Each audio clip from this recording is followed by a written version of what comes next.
Presentation of Fox Sports. We are Buffalo. We are Minnesota.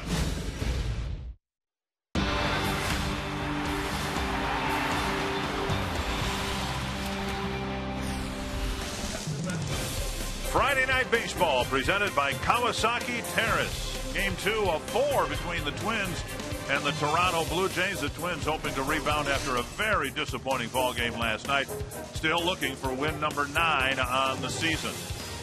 And the game 2 of this series will be a little bit later. We've got the Tarp on the field right now. Dick Bramer and Burt Blyleven will be bringing you Twins baseball tonight. But a rain shower that started about 20 minutes ago has gotten the Tarp on the field. When we play, Nick Blackburn hopes to give the Twins his best start of the year. Yeah, Nick Blackburn coming off a start in Seattle last Sunday. Where the first couple innings did not go too well for Nick Blackburn. He threw some good pitches. They didn't really go his way. He gave up 3 runs in the first, 1 in the second in a Twins loss. But Nick Blackburn, very important. Got to keep the ball down in the strike zone. After that, he got a couple double plays, and that's what he needs. He's not a strikeout pitcher.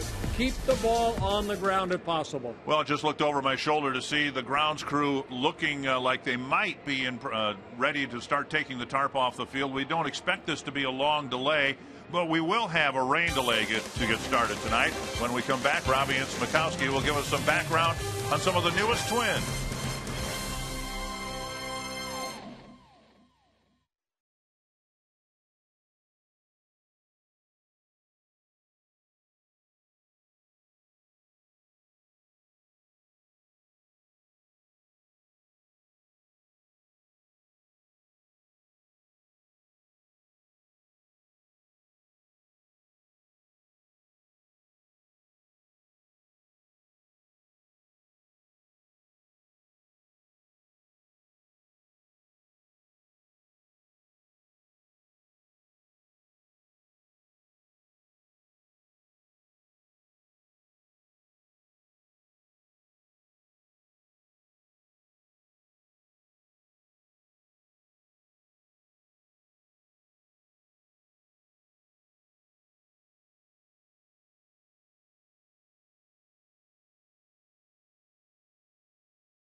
Twins baseball on Fox Sports North is brought to you by your local Northland Ford dealers.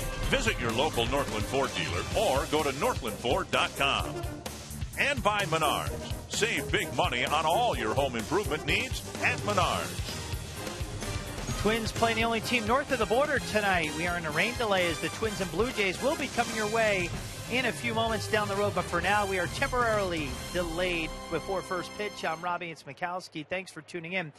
The 2012 season already has provided opportunity for quite a few young guys, Darren Mastriani, Brian Dozier, and also Eric Komatsu, who came over from the St. Louis Cardinals. These guys are playing every day since they have been called up to the Minnesota Twins. And earlier I grabbed a couple of those guys and asked them, what exactly is it about this opportunity that's appealing to you? I'm starting to get comfortable, and I feel good at the plate. Obviously, need to slow the game down a little bit, and get comfortable. But I mean, it's everything I could ask for. Play every day in the big leagues. That's what you work so hard, your whole life to be an everyday player in the big leagues. And for Gardy to keep putting me in there and keep grinding it out, even though we haven't had much success a little bit, we got to start catching some breaks that keep hitting the ball hard and keep getting our starting pitcher to keep us in the game and stuff, and we're going to be fine. We just got to turn it around.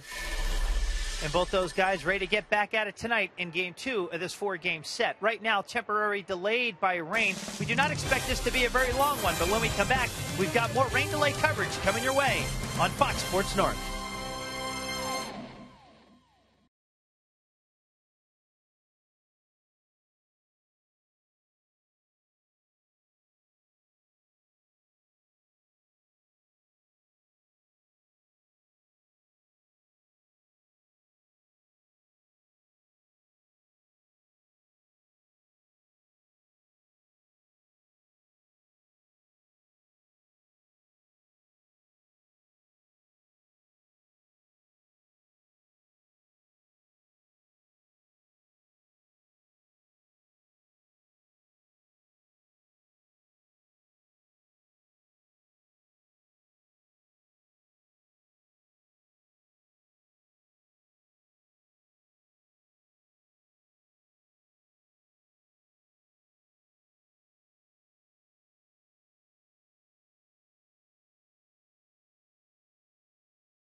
People fulfill their childhood dreams. Last night was no exception. So,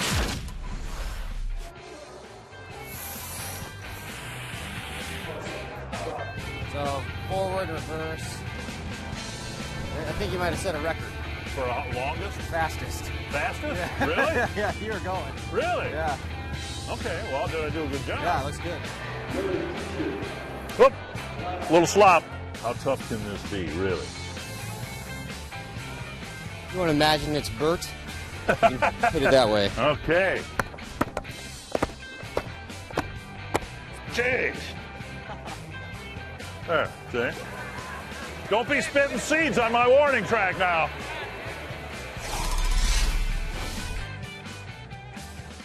You know what?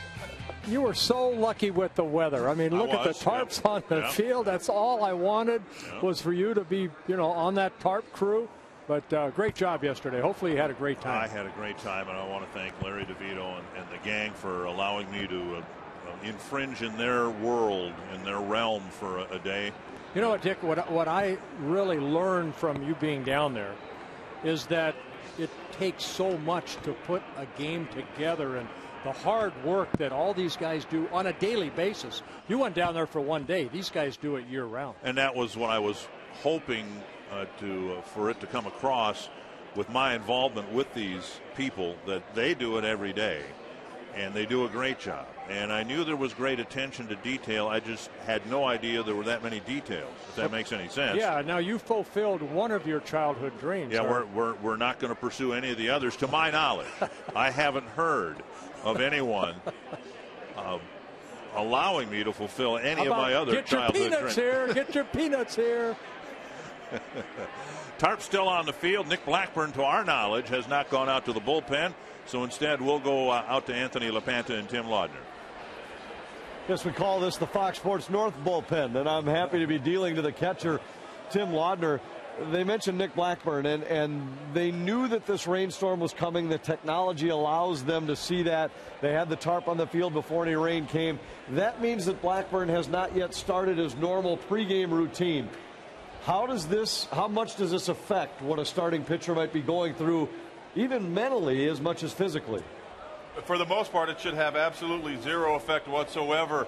Starting pitchers have their routine, and it really doesn't matter when they start their routine, as long as they can get their complete routine in before the start of the game. That's all that matters. These players on both sides, both dugouts, both the Toronto Blue Jays and the Minnesota Twins, have dealt with this in the minor leagues, and for those guys that have been around have dealt with it in the major leagues as well. So this is merely but maybe a small blip in the radar screen. This is nothing. These guys are going to start to prepare when it's time to prepare, when somebody tells them to prepare, and then they're going to go through their regular routines leading right up to the game time. It's a very important start for Nick Blackburn, due in part to the fact that the last two starters for Minnesota have had short outings. Carl Pavano just 4 innings Wednesday against the Angels, and then Jason Marquis just 4 innings last night against Toronto. And it's not only just an important start for Nick Blackburn. This is a very important start for the Minnesota Twins, because it's imperative that somebody at some point in time go out on the mound and throw up a whole string of zeros. It gets very disconcerting as a position player that you're already down and behind the 8 ball or down 2, 3, 4 runs before you even get to the bat rack. And it's very, very difficult to try to play catch up night after night after night. And what you'd like is to have a pitcher go out there and say, you know what, I'm going to get after this. I'm going to put a 0 up here, and then I'm going to put another 0 up, and I'm going to throw strikes, and I'm going to give my hitters a chance to collect themselves and get an idea about what the other pitcher's doing so that we can get after it. We'll give them a chance to put a crooked number up on the board, and then we're going to see how the game plays out as it goes along. Tonight, the challenge for Nick Blackburn and the Minnesota Twins will be to slow down one of the most explosive lineups in baseball. And it's a unique approach at the plate, Tim, in that they don't seem to be deterred by striking out. Take a look at where they've ranked in the major leagues the last 3 seasons. And you can see that the strikeouts have been in the middle of the pack. The team batting average has been in the bottom of the pack. But in home runs and runs scored, they have been one of baseball's best. And, of course, the guy in the middle that has really helped this power surge is Jose Bautista. 15 homers in 08, 13 in 09, and then in the last 2 years, 97 home runs.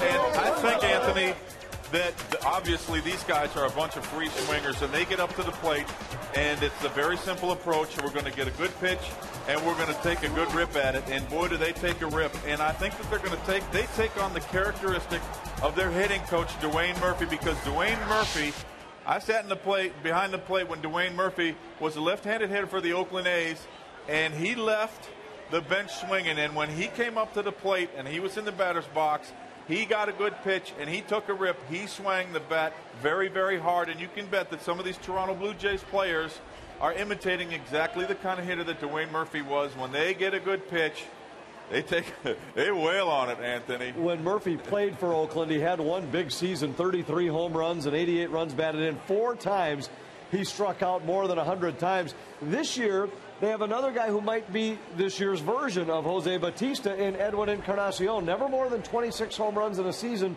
and on pace for nearly 50 this year. And he's got the tools. He's got power. He's probably refining his strike zone a little bit. But you can bet that he's sitting every day right next to Dwayne Murphy and picking his brain and talking to him about becoming a better hitter, talking to him about becoming a more accomplished power hitter. And you can bet Dwayne Murphy is going to look at Edwin Encarnacion and say, hey, kid, don't worry about striking out. Get a good pitch, take a rip. We're all going to strike out a little bit, but when that pitch comes over the plate, we're going to get after it, and we're going to swing hard. If we go down, we're going down in flames. Last night they didn't go down all that often. They beat the Twins 6-2 in the series opener. Tonight, Nick Blackburn goes for Minnesota. We're in a rain delay at Target Field. It looks like we'll have baseball soon. We'll be back in downtown Minneapolis in a moment.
A week ago tonight, the Twins were in Seattle. For you TV viewers, just consider this another late West Coast start. We'll have a rain delay of just under 2 hours before we get underway here tonight between the Twins and the Toronto Blue Jays. John Farrell and the Blue Jays came into the series with a win last night, 6-2 over the Twins. For his 100th win as manager of the Blue Jays tonight. The Menards batting order has Kelly Johnson leading off. Yunel Escobar, Jose Bautista, Edwin Encarnacion, Eric Thames, Brett Lowry, Colby Rasmus, Adam Lind, and J.P. Arancibia. And it'll be Nick Blackburn on the mound. For Nick Blackburn, he's making his 6th start of the year, looking for his first win since July 8th of last year, but on the season 0-4, very high ERA. Go back to July 8th, his last win coming against the White Sox in Chicago, where he won that ball game 8-5. Northland Ford defense for the Twins. A more standard lineup than last night. Josh Willingham in left, Denard Span in center, Darren Mastroianni in right, Kloof, Dozier, Carroll, and Parmalee the infielders, Joe Mauer behind the plate. And so rain delay of about an hour and 50 minutes, and we've got Kelly Johnson in the box. Finally, we're underway. Pitch is low, ball 1.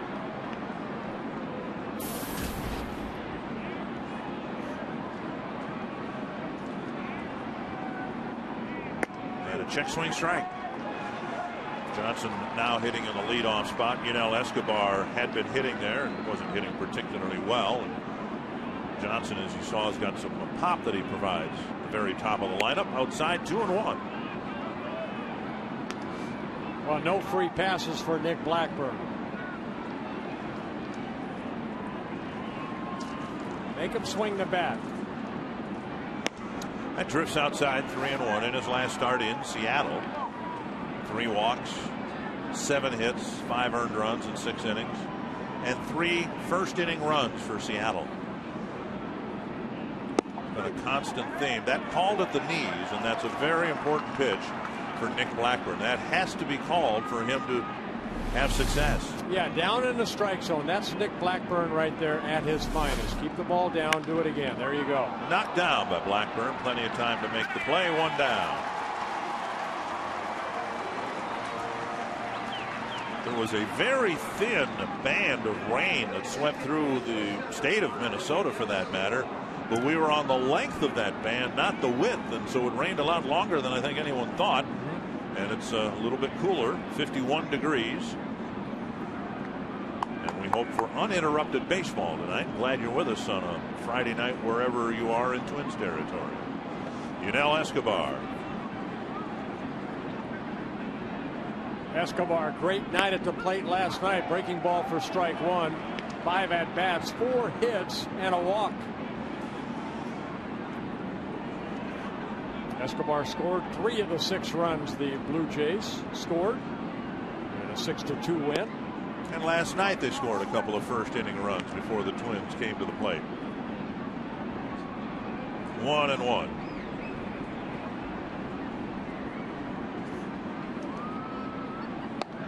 And Blackburn misses again. 9 pitches, just 4 strikes so far for Blackburn. Oh, this is, to me, Dick, this is where Blackburn has to work away right here. Good fastball out over the plate, knee high away. Just like that.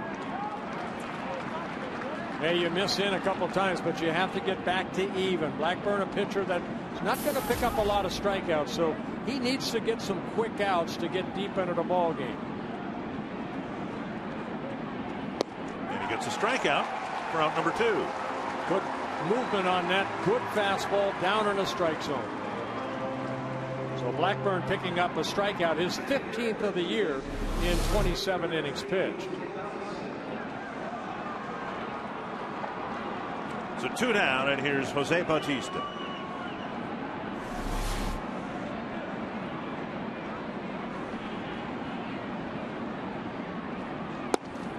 A little bit low, ball 1. See Blackburn's velocity from 92. I saw 94 a couple pitches ago. And 93. And working at a very good pace. Blackburn working on the third base side of that pitching rubber, pretty much right in the middle, and being very aggressive. Deep to left. And Jose Bautista has just hit another home run here at Target Field. His 8th. He's hit more home runs here than any current Twin. Well, Bautista, guy, if you're going to pitch him in, you have to go hard in and then keep the ball away. He's been hitting 177 because other clubs have really busted him hard in. See that pitch right there, how quick he opens up, and that opens up the outer side of the plate. You're doing him a favor by pitching right there, and he took advantage of it and hit the home run. 1-0 Toronto. Here's Encarnacion. And he comes inside hard with a fastball. Bautista hitting his 6th home run of the year. That pitch right there, Dick. That's the only pitch I wanted coming out of the bullpen. Control of that pitch right there, fastball away. Hardest pitch to hit in baseball. Busted bat. That's a fair ball. Picked up by Plouffe. Sets. Fires. Got him. Great play by Trevor Plouffe to end the first.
Long to homer tonight. Bautista's first inning home run, giving the Blue Jays a 1-0 lead.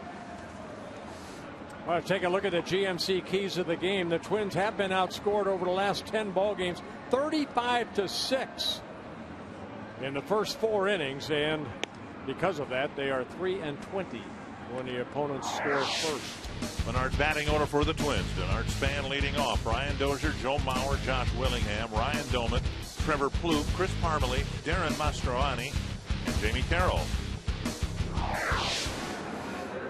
And it's Kyle Drabek on the mound for Drabek. He's making his 7th start of the year, 2-3 on the year. Now Drabek won his first major league game last year against the Twins in Toronto. He's never pitched here at Target Field, making his 2nd career start against the Twins. Span stands in the box. You saw Drabek's numbers again this year, a high number of walks.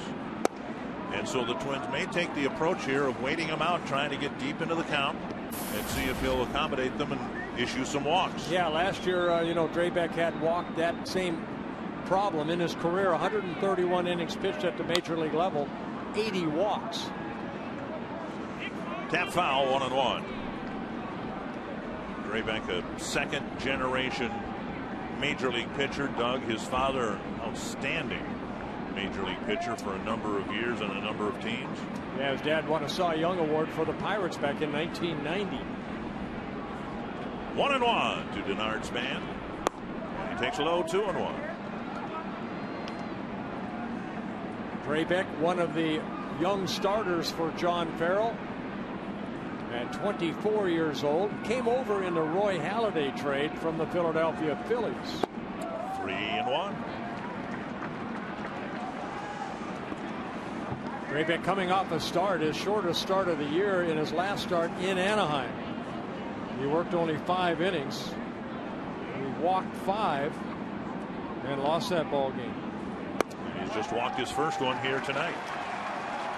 Span aboard. Let's check out the Jays defensively. They've committed 30 errors in 32 games. Eric Thames, Colby Rasmus, Jose Bautista, the outfielders, Brett Lowry, Yunel Escobar, Kelly Johnson, Adam Lind, the first baseman, JP Arancibia behind the plate.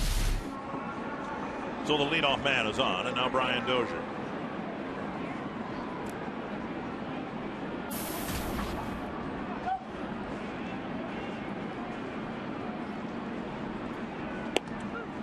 Dozier takes a strike.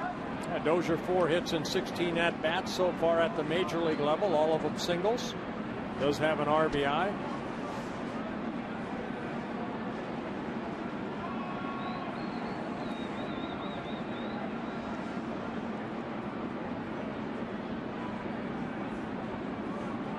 Long hold by Drabek, and now 1-1. I think the word to describe Dozier's first few games, at least my description, would be steady. And based on what we've seen the last couple of years, that's the supreme compliment for a young guy to come up and be steady. The Twins will take that. Span takes off. Ball chopped to third. Dozier's retired, and Span advances to second. Mauer will come up with the tying run at second. Mauer was shifted severely last night and will not in his first at bat here because of the presence of Span at second base. Yeah, the runner at second, so the third baseman will stay around the bag. But also, as Brian Butterfield told Robbie and Smikowski in the pregame, a lot depends on who's on the mound too, what kind of stuff they have on the severity of their shifts.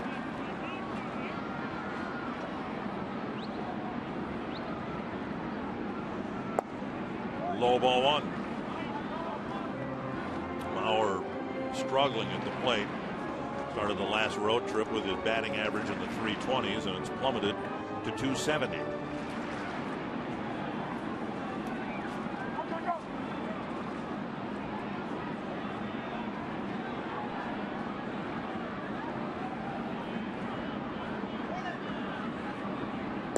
And a strike, 1-1.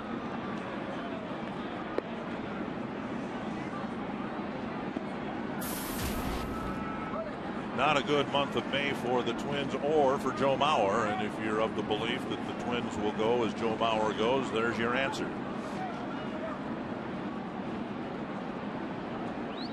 And of course, the absence of Justin Morneau hitting behind him has its influence on how well Mauer will succeed. 2-1.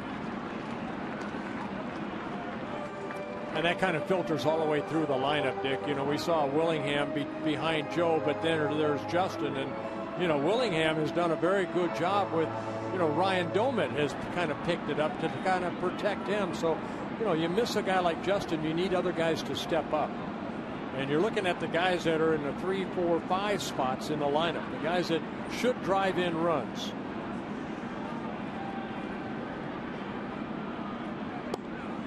And now 3-1 to Mauer with Willingham on deck.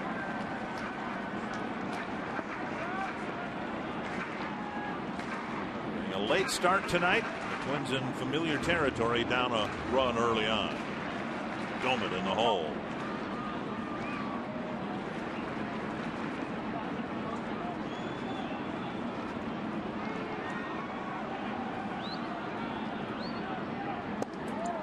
Walks, and the Twins have a threat with Willingham coming up now with 2 men aboard. And Willingham, who has 7 home runs, 6 of those here at Target Field. Yeah, Willingham, tremendous power, and you leave the ball middle in, he's going to do exactly that against the Angels And then in last night's ball game, got a fastball in from Alvarez and hits his 7th home run of the year. Actually, 5 of them at home. 1 hit at Target Field as a member of the Oakland A's last year.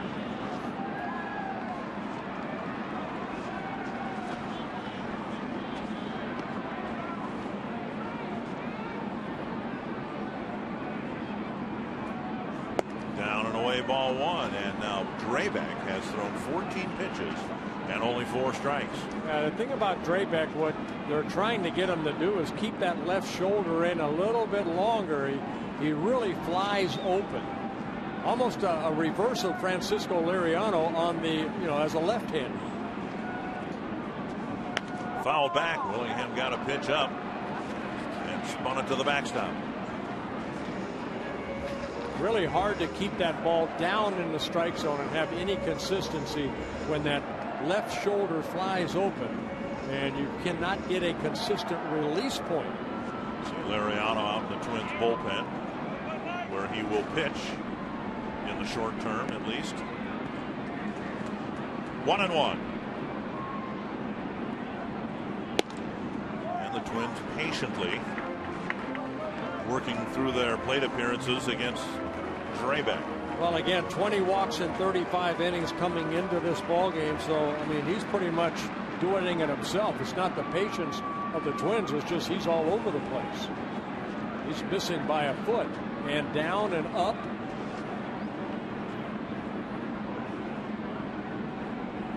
Three and 1 with Domet on deck, and Aaron Sebia will go to the mound. Talking with Buck Martinez, who does the TV work, some of it for the Blue Jays next door. Buck, of course, a former catcher. He said that they had a drill in spring training they came up with to try to get Drabek more focus on. They had yellow rope or twine that they extended from the edges of the pitching rubber toward home plate to the edges of the plate. And it was just to try to visually reinforce where the path of the ball should go. And for a while it worked, but then, as you said before, look at his numbers this year. The same problems have crept up again. We talked about that before. Rick Dempsey used to have a glove that had almost an orange surrounding that pitchers would focus on that glove. Strike on the outside corner to fill the count.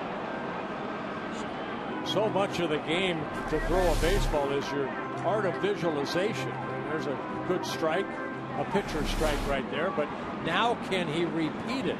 And that's been his biggest problem. And do the Twins send the runners here? No, they don't. And it's ball 4. So 3 walks have filled the bases. And Domet has a chance to do some damage here in the first inning. Well, Bruce Walton, the pitching coach. I knew he was coming out. There he is. 3 walks and an inning. You're going to see the pitching coach. Well, they said Drabek, as the game goes on, he gets a little bit. He comes out and he's just trying to overpower everybody early. And once he gets into the ball game a little bit, his control gets a little bit better. But it's one of those things. How much do you warm up out in that bullpen to come into a game? You're almost too hyped up. Went back and forth last year with the Blue Jays from the major league club to the minor league club. And he's worked himself into a jam here, handed a first inning lead. Twins have the bases full, and they've only put 1 weak little ground ball in play. So Domet, 1 behind Willingham, and the team RBI list has a chance to take the lead here with a big hit. And he takes low, ball 1.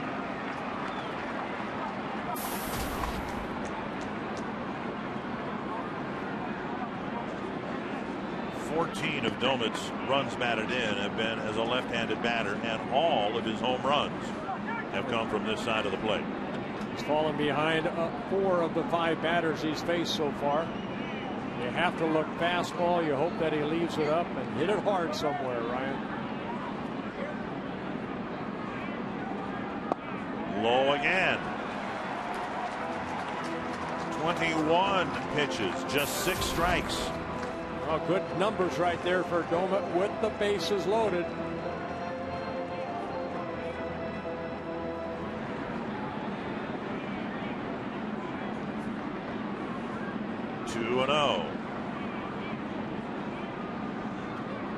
Big swing and a miss. 2-1.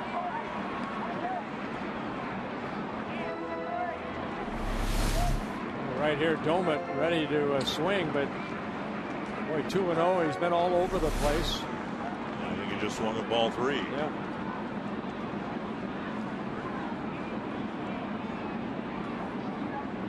Make him get the ball up. Tap foul, 2-2.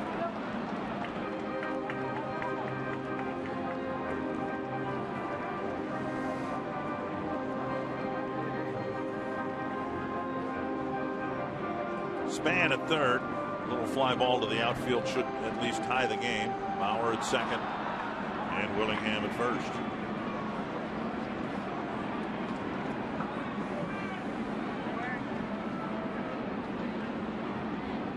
Interesting to see what he throws here. Another fastball down. I was going to say if he had a breaking ball, he would probably fool Domet right there, but now he almost has to come in with another fastball.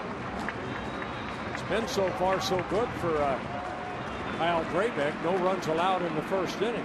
Big pitch right here. Full count with the bases full on 3 walks.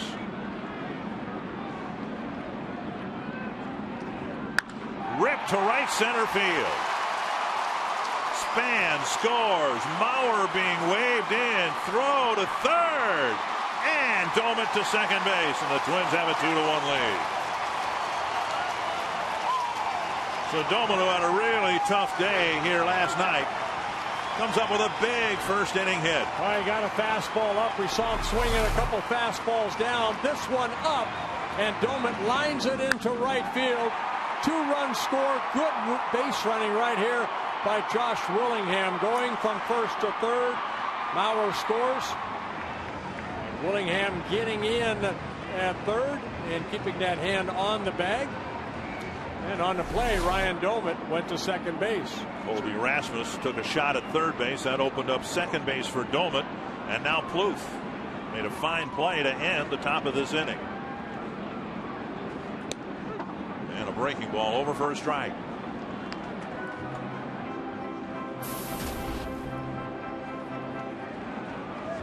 Domet does take over the team lead in runs batted in. He now has 19.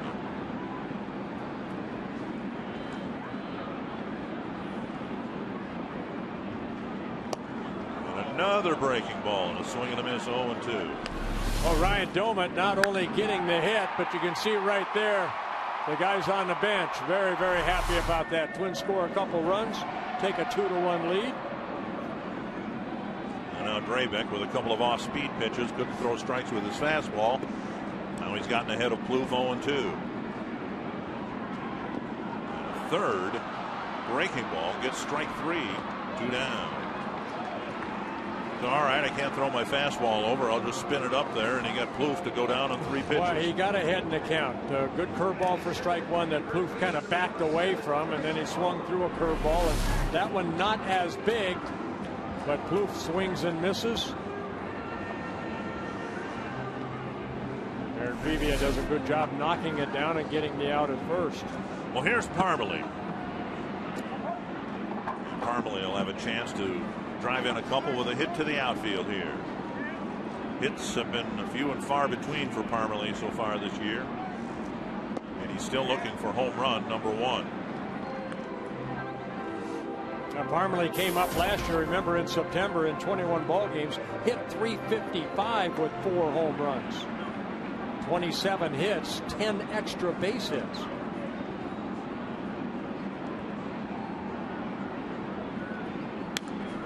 Foul. Kind of hard to argue with the 2 primary offensive acquisitions for the Twins. The Twins haven't scored as many runs as they had hoped, but Domet now has driven in 19 and Willingham's driven in 18. Yeah, I mean, these 2 guys have really helped contribute, but still they're upset as everybody else at the team record. 1-1 to Parmelee.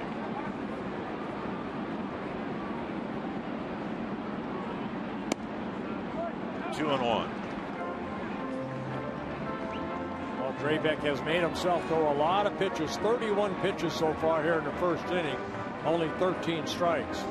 He's facing his 7th batter, and only 2 have put the ball in play. He's issued 3 walks and struck out 1 man.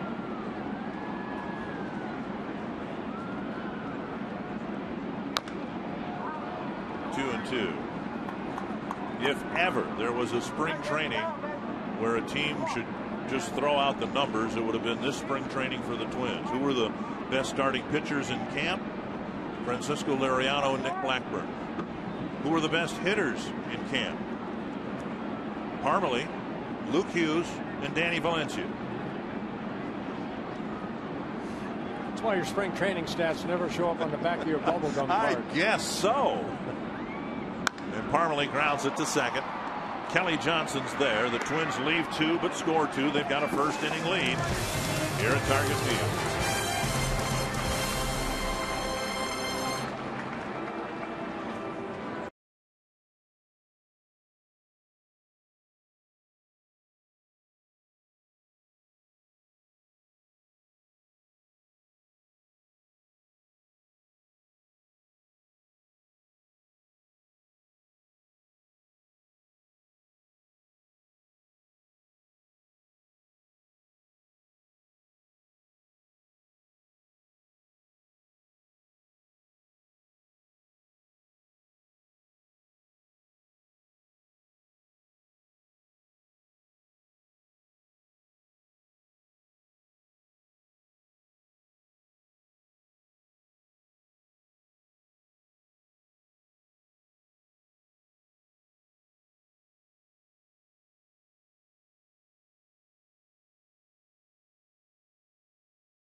It's Mikowski. The Twins earlier today had some special guests at batting practice. Christian Ponder, John Sullivan, tight end Kyle Rudolph, and former quarterback Sage Rosenfels of the Minnesota Vikings took a couple swings. There's Ponder hacking at a few. The best hitter, I must say, is Sage Rosenfels, Dick and Bert, who put more than one into the upper deck during the BP. Trevor Plouffe and Justin Morneau, friends of the quarterback. There's Rosenfels taking a couple hacks. And I asked Ponder about the new stadium that is going to happen here in Minnesota. And I know you could qualify this as breaking news. Christian Ponder said he's very excited that this has come to an end.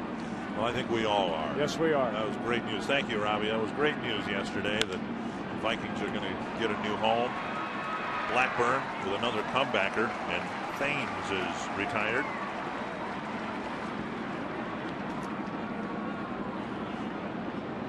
And when you think about it, when you first came up with the Twins, Metropolitan Stadium was the home of the Twins and the Vikings, obviously. Later the Metrodome was. The Metrodome was also the home for Gopher football. And now the Gopher football team has its own stadium. The Twins have their own. The Vikings will have their own, although they'll be playing at TCF Bank Stadium for 1 year. Well, we've seen the Twins hit so many comebackers, and now Blackburn's got 3 of them early on here tonight. Lowry retired. Rasmus will hit next. But first, Fox Saturday Baseball returns this week. Tomorrow, specifically, Starlin Castro and the Cubs go to Milwaukee to take on Ryan Braun and the Brewers in a showdown between NL Central rivals. Fox Saturday Baseball, presented by Chevrolet, returns at 11:30 tomorrow, following MLB Player Poll, which airs at a special time. Yeah, there aren't too many stadiums left where baseball and football are played on the same field. Oakland. Toronto. That's probably it, huh? 2 down quickly here in the second, and Colby Rasmus will hit.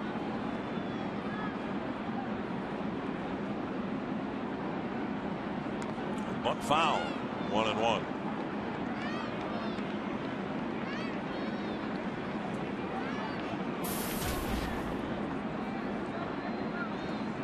Rasmus a year ago, of course, was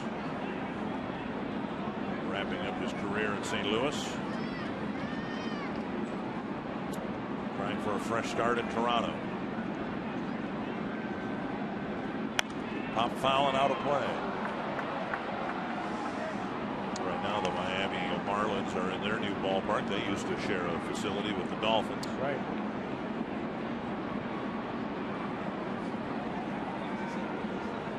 One and two. Rasmus.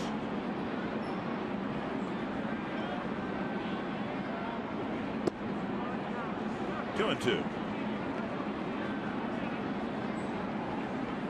Blackburn about to throw his 25th pitch. If it's a good one, he'll be through 2 innings with the lead.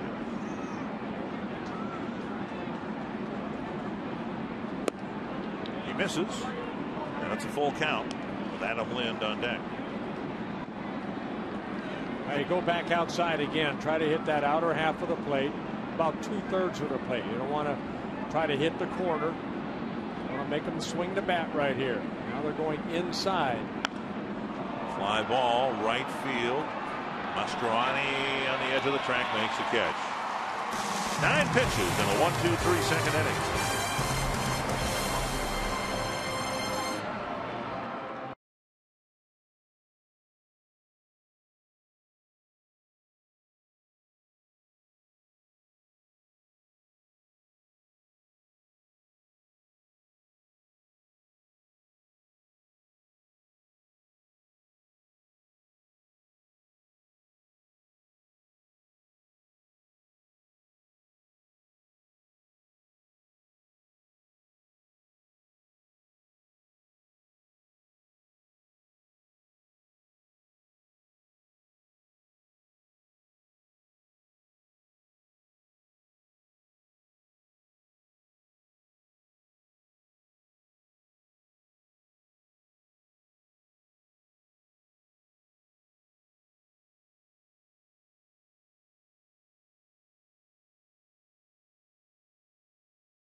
MLB.com/fan guide for a chance to win a VIP experience for 2 this year at a World Series game. Presented by Scott's, the official lawn care company of Major League Baseball.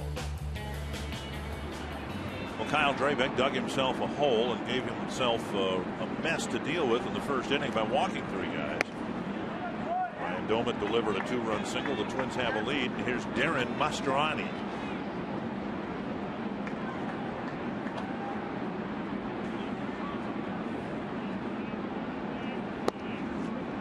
Now it's 2-0 to Mastroianni. Mastroianni just getting called up when the Twins sent Danny Valencia down to AAA. Mastroianni hitting .346 down in Rochester. Once former Toronto Blue Jay prospect, signed by the Blue Jays back in 2007.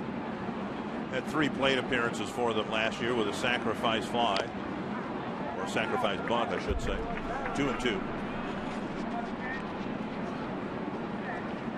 So he'd like to get his first major league hit here.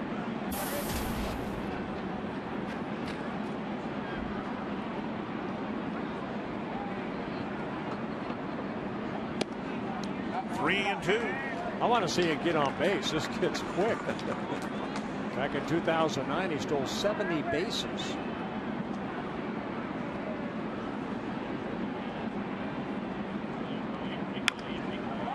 Side, Mastroianni got a piece of it.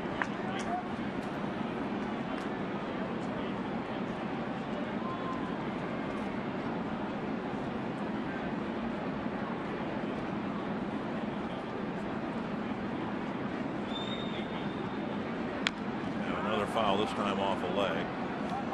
You know, a team struggles like the Twins have, and in some organizations, coaches, managers would lose their jobs, and we certainly hope that never happens to the coaching staff for the Twins. But when teams do that, they say, well, you can't fire 25 players. Well, the Twins are off to a pretty good start. They really are. Mastroianni strikes out. There are 8 players. That's a foul tip. Is it bat still alive? There are 8 players new to the team or who have their roles on the team changed drastically from 5 weeks ago when the season opened up. Yeah, I mean, they're trying here to find the right mix. Right. Gardy and the staff, and, you know, along with Terry Ryan and the organization, trying to do everything to find this right formula. You know, Danny Valencia was a fixture at third base. He's gone. He'll come back almost certainly, but he's not with the team. Drew Butero was called up. He wasn't with the team coming out of spring training. Loof was with the team, but now he's pretty much going to be the everyday third baseman. Another tapper foul. Mastroianni hanging tough. We got a starting pitcher tomorrow. Twins fans don't know anything about him. The biggest flaw in the team so far this year has been its starting pitching.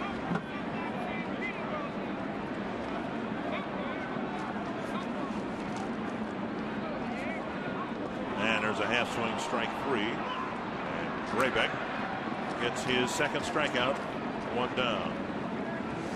Hey, Tim Laudner down in that camera. Well, you know, Twins fell down 1-0, but then they picked up a couple runs in the bottom of the second. Got to feel good. It's pretty nice to see, wasn't it, Bert? You know, maybe a little bit of a rough start for Nick, but the Twins hitters come back, and it was nice to see Ryan Doumit get the big base hit, drive in a couple of runs. Jamie Carroll will hit. Domit's given the Twins a 2-1 lead. Carroll, of course, started as a shortstop. Now he's the second baseman.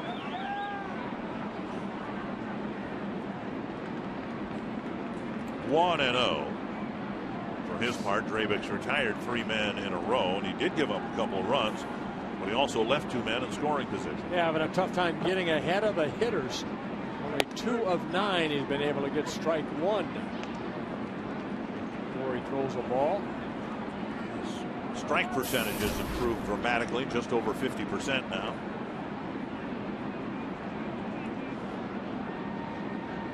And a breaking ball over for a strike. His ability to throw strikes seemed to turn around in Plouffe's at bat when he struck him out on 3 curves. Yeah, he's got a very good curveball, but again, the control of the fastball. Aaron Sevilla going through a set of signs. This is a slider. Missing high.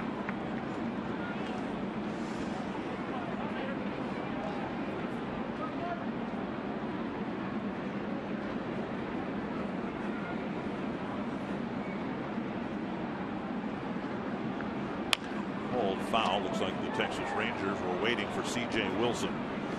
Wilson starting for the Angels, had some unflattering things to say about the Ranger organization. They took it out on him, didn't they? They've got 6 up there in the first inning already, and they're still batting.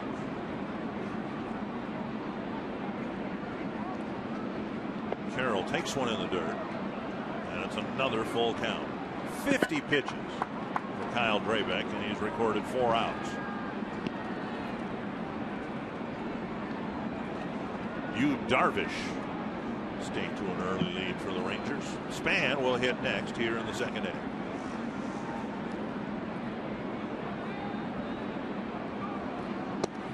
And Carroll draws another walk.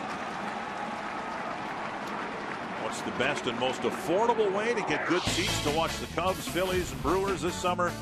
That answer is easy. Join the Twins season ticket family. 20-game and 40-game packages are still available, and packages begin at just $220. Call 800-33-TWINS or visit twinsbaseball.com and learn about the benefits of being a Twins season ticket holder.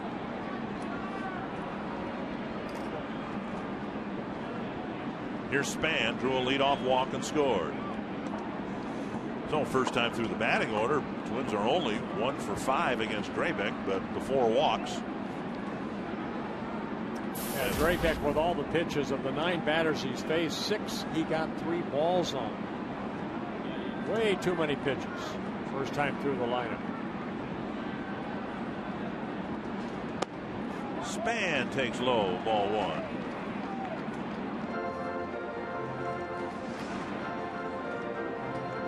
Boy, what that does to your defense, too. When you're throwing this many pitches, your defense starts playing on their heels a little bit.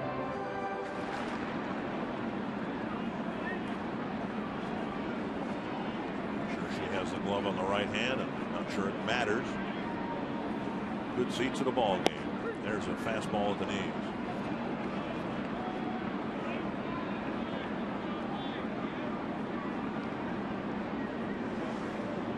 Carroll can run a little bit.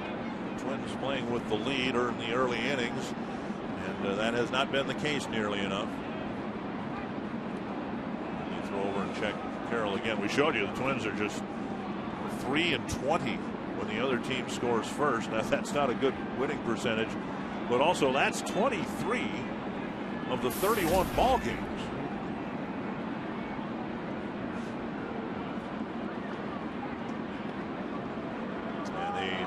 The other guy scored first again here tonight, but the Twins had the lead after the first inning. We can turn that around. Yeah.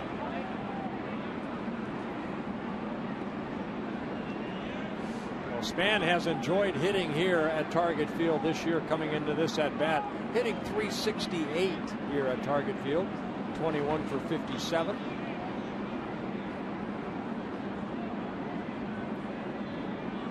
Swing and a miss, 1-2. Pulled the string right there. Span swinging through it.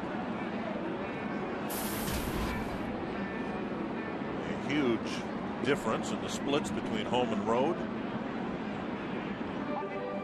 But I think we've showed you as a team the Twins have hit a lot better here at Target Field than they have on the road.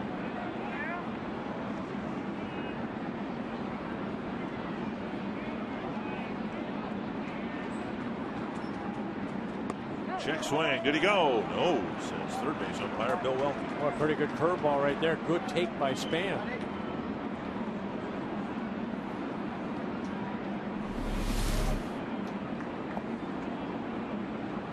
Oh, that's a tough one to lay off of for a left-handed hitter.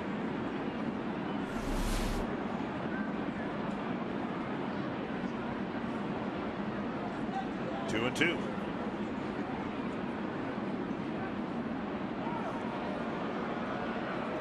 Throw right there, dug out by Lind. Carroll with 3 stolen bases in 5 attempts. Twins 15 stolen bases in 20 as a club. Aaron Seve, a very good strong arm behind the plate.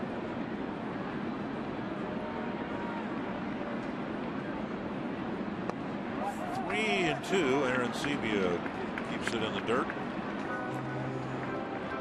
Another full count. Another 3-ball count. 7 now. Twins have been crippled with one short start after another. Now it sure looks like the Blue Jays are going to get a short start from Kyle Drabek.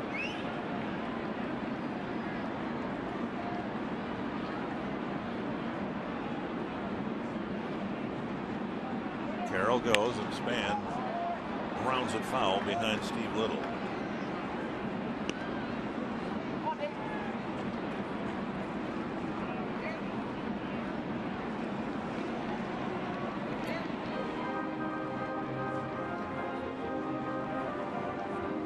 Jerry White telling Jamie Carroll something. Make sure he throws home. You're taking off. I was thinking the same thing. Another 3-2 to Span. Carroll goes and the pitch grounded into right field. Carroll with a big turn at second, and he'll go to third. So Span finally puts the ball in play and singles sharply to right field. Well, that's where those 3-2 pitches, Dick. I mean, their 2-2 pitches are important for a pitcher. You go 3-2 right there. Carroll taking off. He hit this ball so hard. If it's a 2-2 count right there, Carroll probably has to stop at second because he wasn't going to be taken off. Here, on a 3-2 pitch, takes off. He's standing up going to third. Well, Twins get their second hit of the ball game, but runners at first and third and one out. Here's Dozier, who hit a little chopper to Brent Lowry in the first inning.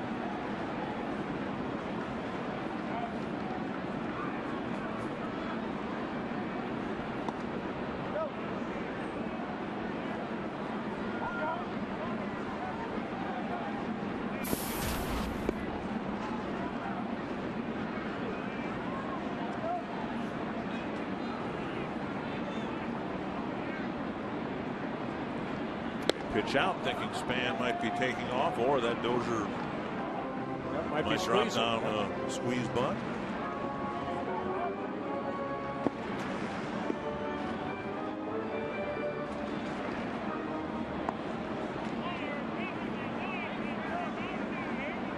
One and 0.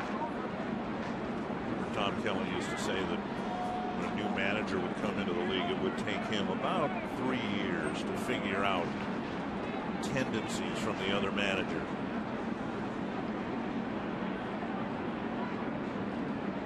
Span takes off. Aaron Sebia from his knees throws him out. Aaron Sebia from his knees fired to second, and Span is thrown out. Well, I mentioned Aaron Sebia has an outstanding arm. About 40% of base runners he has thrown out, and right there you can see him doing the old Benito Santiago type behind the plate. Well, Span looking in, suggesting that might not have been a straight steal. And now Dozier swings through strike 2.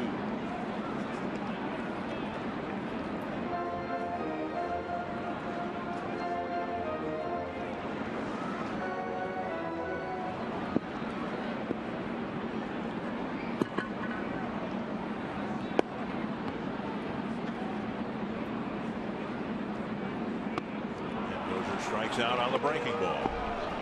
So the Twins put a threat together, can't finish it off in the second.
Fans, don't forget, you can go to foxsportnorth.com and click on to Circle Me Bert and email us why your sign should be circled on an upcoming home game and have a chance to visit us up here in the booth. We'll reveal 2 sections the morning before each game. One will be listed on foxsportnorth.com and the other on KFAN, KFAN.com. Well, Nick Blackburn still has a 2-1 lead. Adam Lynn, JP Arancibia, and Kelly Johnson will hit for Toronto here in the third.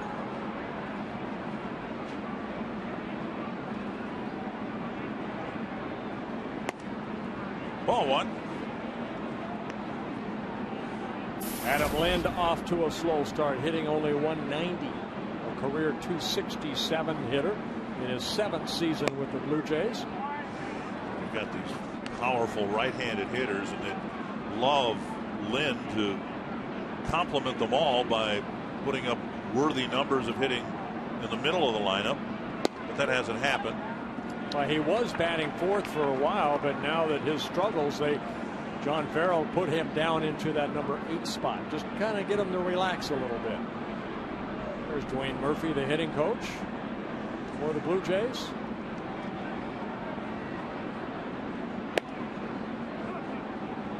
Two and two. Pretty good center fielder, Dwayne Murphy. Yes, he was. The Oakland A's had some pop. Well, he's got a lineup full of pop. Full count.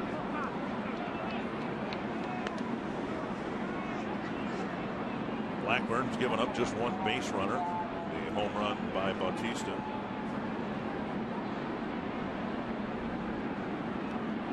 And he missed badly for ball 4. And DeBoard with a leadoff walk here in the 3rd. Oh, Blackburn here in Minnesota, between the Metrodome and also here at Target Field, coming into this game, 59 starts, 24 and 17, very good ERA, and 29 starts here at Target Field, 9 and 10, but still a very good earned run average at 3.9. Again, Blackburn looking for his first start in his last 14 starts.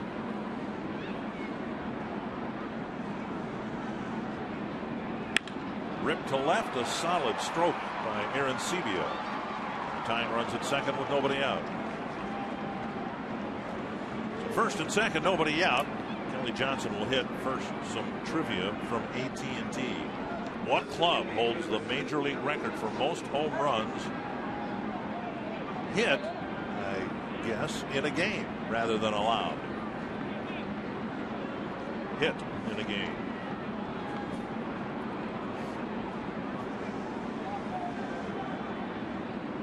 Okay. I'm going to guess around 8, but who did it? Somewhere like that. We don't even have to come up with a number. We just need to identify the team.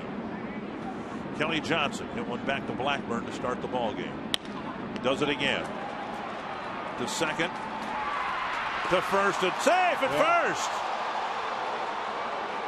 DJ Rayburn said that Parmalee either didn't receive the throw in time or pulled his foot, and here comes Ron Gardenhire. Well, Blackburn upset, but he's the one that kind of made this a little bit closer than it should have been. Gardy giving Rayburn an earful.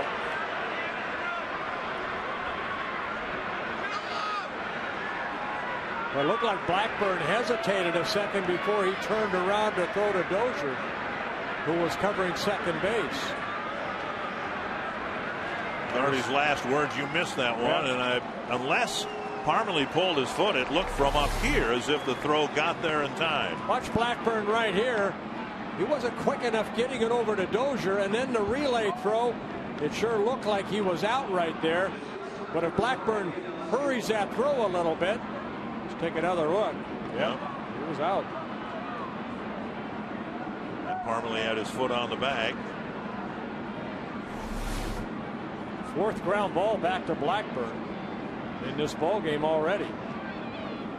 So 1 out, double play still in order if Escobar will comply. There goes the runner back to Blackburn. He fires to second. Out. They got the double play. With the runner going, a close play and a poor throw by Blackburn. Dozier dug it out and turned the double play.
Minnesota Twins baseball on Fox Sports North is brought to you by Sanford Orthopedics and Sports Medicine, for the everyday competitor in all of us. By CenturyLink, a different kind of communications company. CenturyLink, your link to what's next. And by Grand Casino, the best stories start here.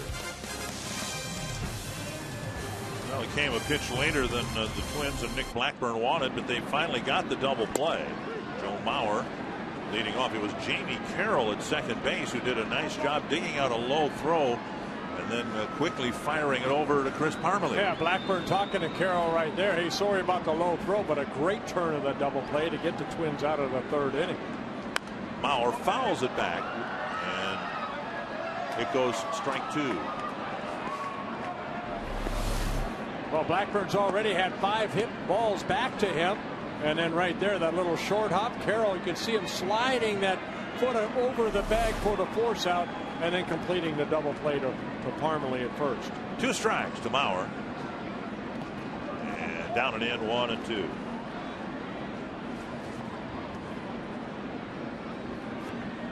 Well, Drabek was lucky that the Twins didn't score on him more in the first or again later in the second.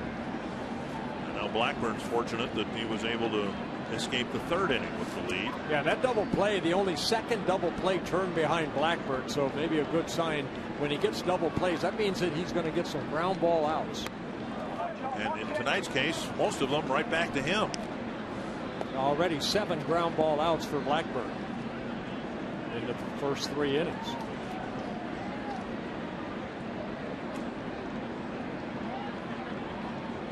He's got 4 assists in the ball game already. 2 and 2 to Mauer. Full count.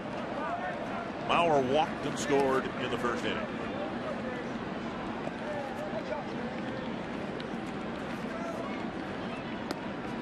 Willingham will hit next.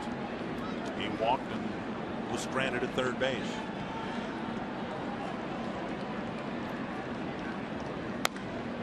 Up the line to Jerry White. Nice you notice that was a really good hop, a true hop, because whoever cut the grass there yesterday did a really good job. Yeah, I found that funny when that one was. He said it was a little bit higher. That was over on the third base. Yeah, I want to take care of Jerry. You don't care about not Steve so Little, much about Steve Little. This one is another foul ball. So the pitch count continues to mount for Drabek. He's already up to, this will be his 70th pitch, and he hasn't recorded an out in the third inning. 2 sharp singles allowed, but the walks have really made it a long night for him and his fielders.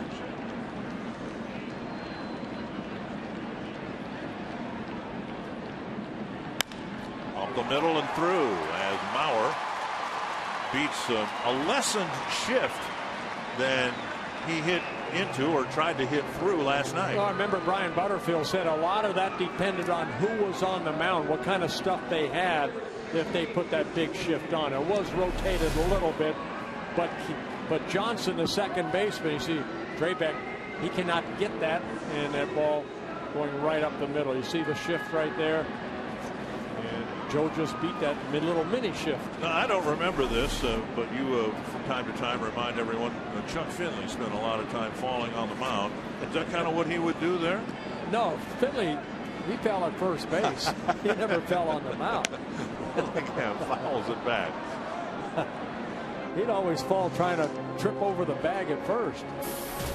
Willingham walked in the first inning, as we said, got as far as third base. Willingham, one like Denard Span, has enjoyed hitting here at Target Field. He's hitting .476 here. As we said before, with some power.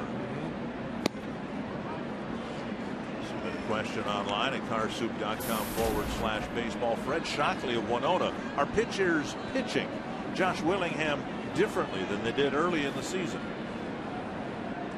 Well, you make a mistake to this guy, you can see he can hit a long way. So you're still going to try to, bust him in off the plate and then establish down and away. See Willingham standing, pretty much in the back of that batter's box, almost to where Batista stands.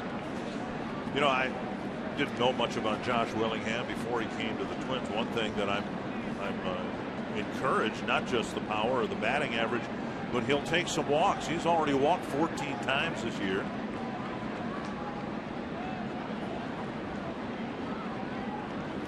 Swing and a miss, 2-2. Hey, Tim Laudner, you see anything different between Josh Willingham and say what he's trying to do and pitchers trying to do to him? Boy, I sure hope not, because Josh Willingham's going to get himself into a bit of a groove lately, and you look out and you see where they're playing him, and they're giving him from 90 feet from first base to second base, or even more, to shoot for. And if you're a Toronto Blue Jay, you hope like heck he tries to hit one that way. But if you're a Minnesota Twin, you want to make sure he tries to hit one 9 miles to left field, because that's where his strength is. Wild pitch. Aaron Sebia has it glance off of him, and then about 30 feet in the air to the backstop. Take a look at this breaking ball right here. Kind of went up the arm of Aaron Sebia. And Joe Mauer advancing from first to second on the wild pitch. For Drabek, his fourth wild pitch of the year. So another 3-ball count. His ninth 3-ball count. Well, he's only faced now 13 batters. That's not a very good night's work.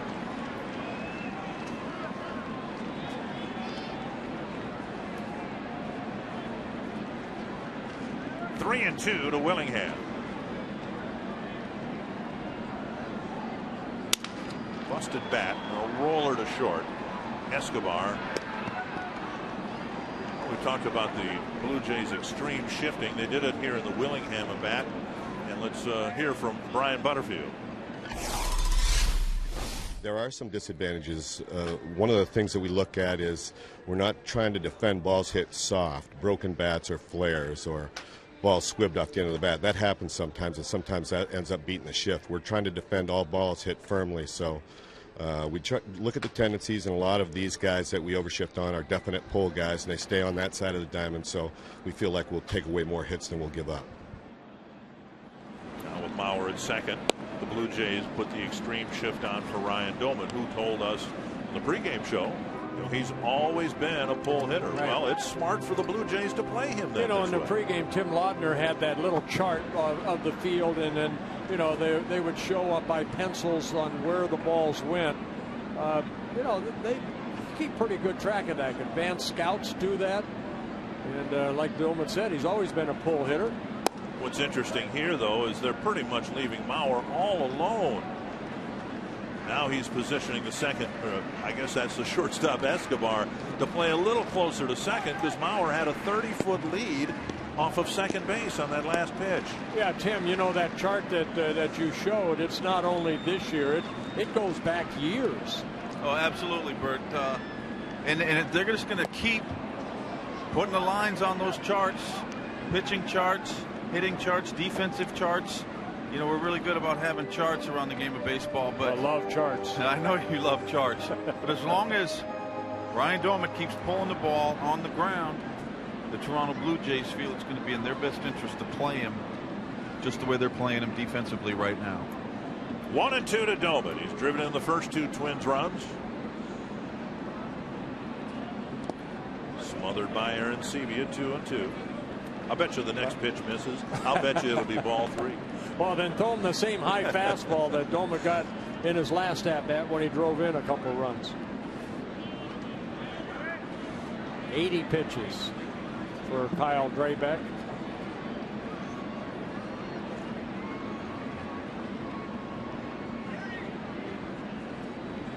Deep to right. Very deep to right. And foul. Boy, he clobbered that.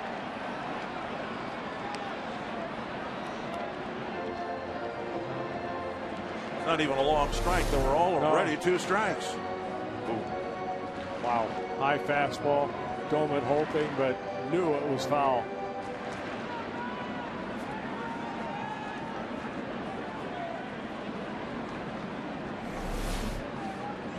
Two again to Doman. Full count.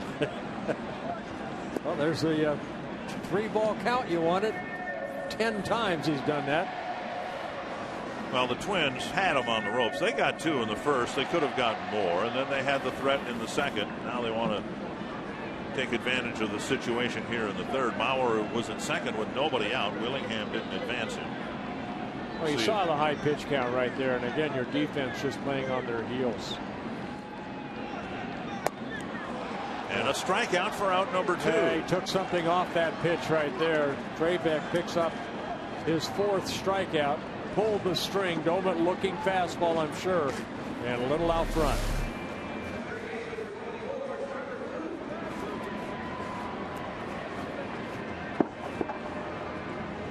So 2 gone, and here's Plouffe, who struck out on 3 curveballs, which actually might, oddly enough, be the turning point in the game here if Drabek can right himself and get out of this 3rd inning without another run. Wrapped to 3rd, an easy 2-hopper for Lowry, and again Drabek escapes trouble, leaving another runner in scoring position.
You player of the game, text the word value followed by a space, then the player's name to short code 234-234. Ryan Domet 1 for 2 in RBI opportunities, a 2-run single in the first. Nick Blackburn wobbled a little bit in the third, but got out of it with the Twins leading. Here's Bautista, who hit a home run against Blackburn in the first. I want to see how they go about facing Bautista right here after he opened up so quickly to hit that home run. They start him in with a fastball down. Like the target was outside, but the pitch came back over to the inside part of the plate.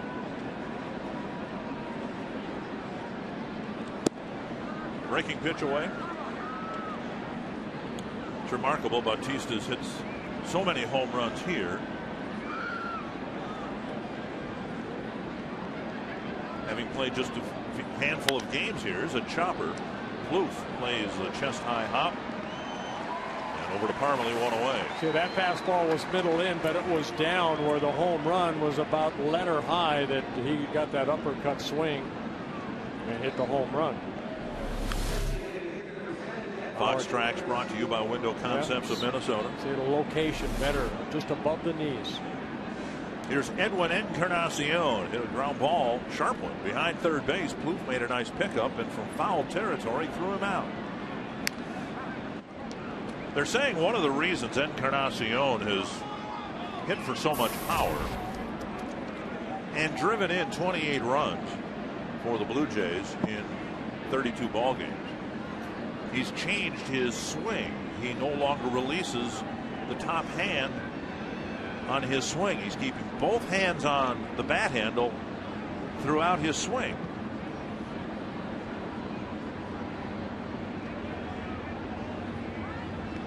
Murphy, the hitting coach, is trying to extract the potential from all these power hitters. The whole approach at the plate is to hit the ball as hard and as far as you can. Yep. You see that ball in right there. Boy, did he hook it. You saw again, though, with that swing, both hands on the bat. Right. A year ago, he, like a lot of hitters do, Justin Morneau, of course, takes the top hand off. Well, almost a Charlie Lowell type theory, going back to George Brett. You know, you make contact and then you take that top hand off your bat. 2 strikes. Every hitter's different. They have to find out in time what works best for them.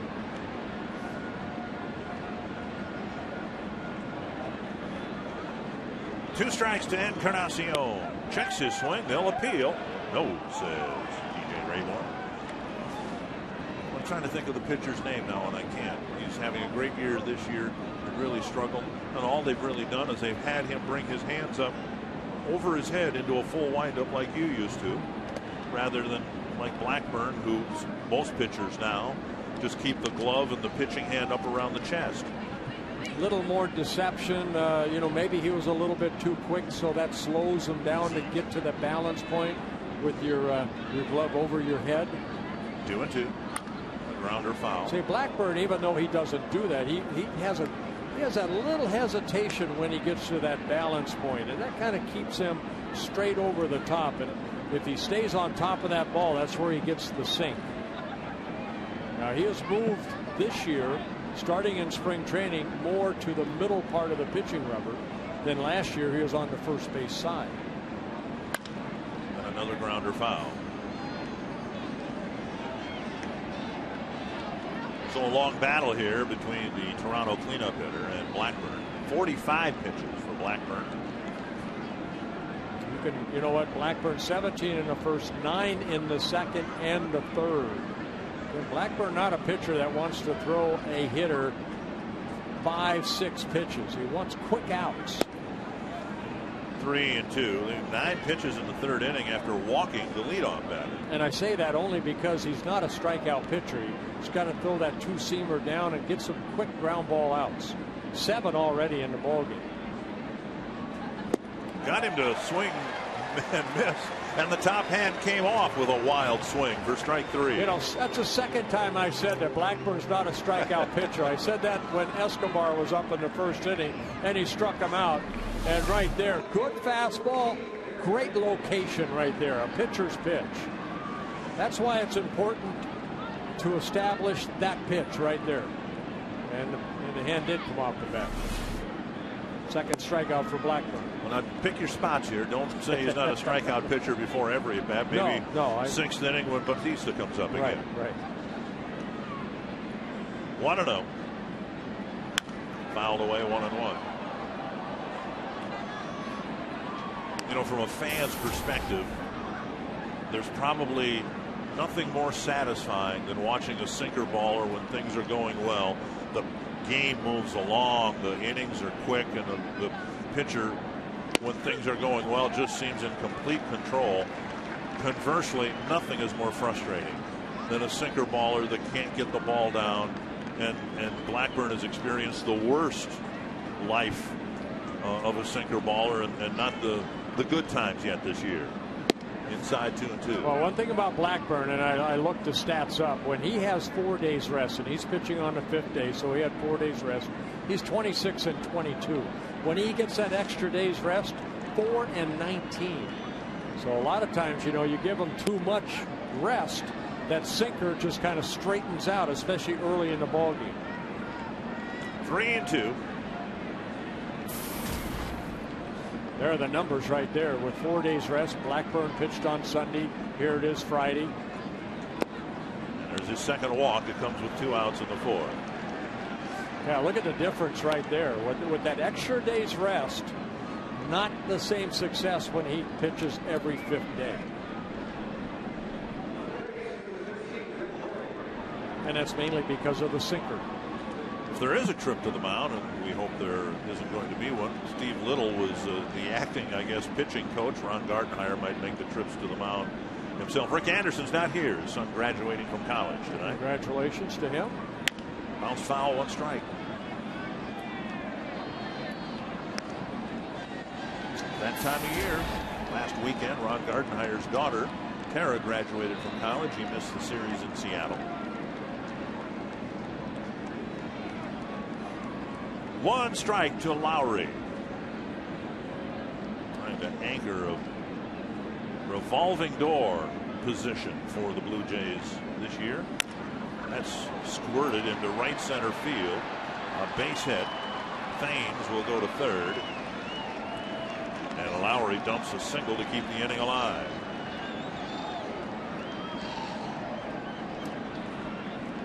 The search is on. Do you have what it takes to join Jenny as the next Fox Sports North girl?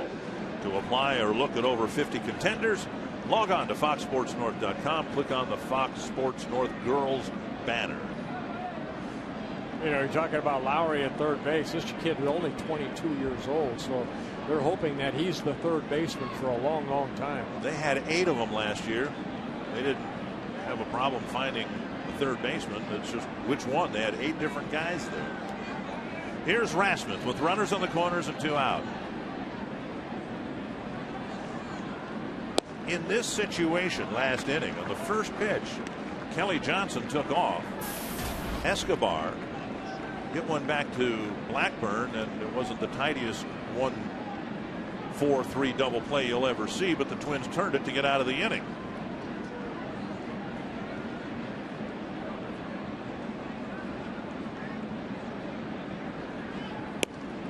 Just off the plate, and it's 1-1.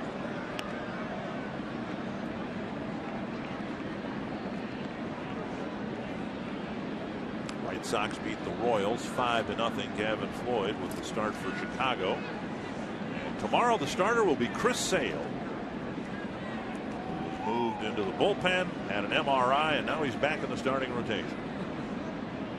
1-1 and a throw to first.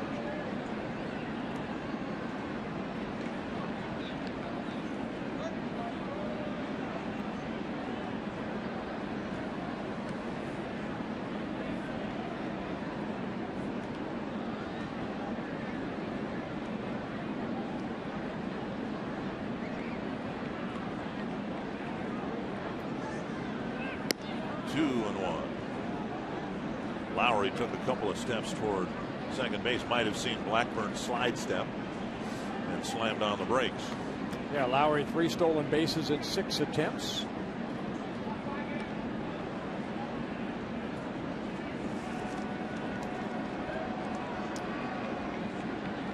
Rory Lavello, the first base coach for the Jays. 2-1. Rasmus grounds it into right field. It'll tie the game. Thames scores. Mastroianni comes up firing. Dozier cuts the ball off. Now they got the runner trapped between first and second. Safe. Everybody's safe. Parmalee missed the tag. No, they're calling him out for going out of the base path. Finally, DJ Rayburn put up the right fist for the runner. Rasmus running out of the baseline or base path. So the game is tied.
Kawasaki ATV on Fox Sports North. I'm not sure about this play because look where Chris Parmalee is. He's running in the grass. Yeah, right there. He tries to tag. Rasmus looked like he got him on the shoulder. Now Rayburn, the umpire, saying that not that far out of the way. He kind of swept him right there if he made contact at all. Well, at any rate, the game is tied, and Parmalee will lead off the Twins 4. Taking low, ball 1. Parmalee bounced out to second to wrap up the first inning. The Twins scored a couple that inning, but also left 2 men in scoring position. They left a man in scoring position in the second and another one in the third.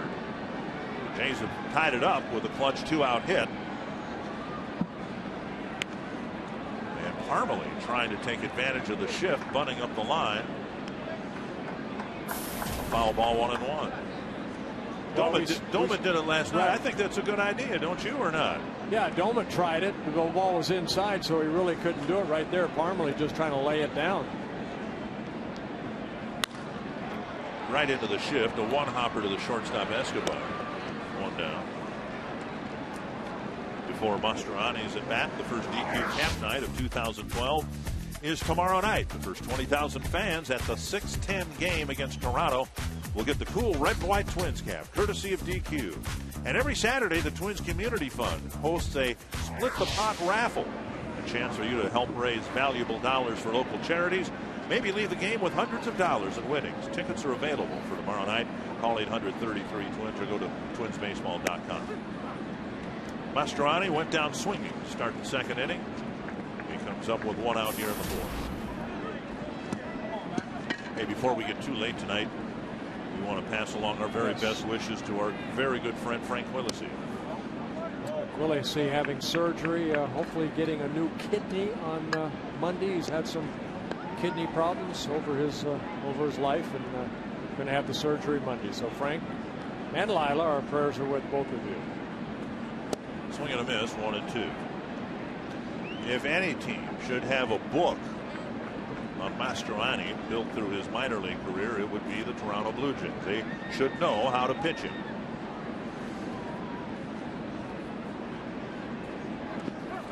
And a check swing evens the count. And it's been a lot of breaking balls because that's what he struck out on in the second inning.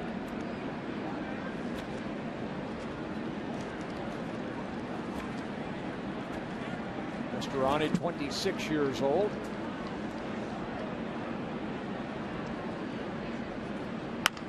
Tapper left side. Escobar again. Fires low. Lind has to backhand it for out number 2. Nice scoop right there by Adam Lind, saving an infielder in air. The Twins beating it into the ground here against Drabek. Every out that's been recorded has been either a strikeout, a throw out at second base, or a ground out. Here's Carroll. Walked, got as far as third base in the second inning.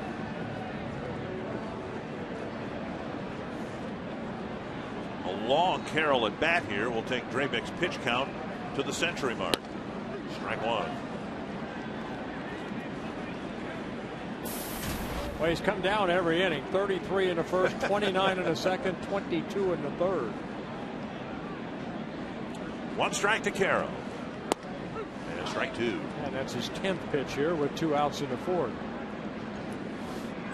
There they are. 94 total. Carroll's walk that he drew, his 15th of the year.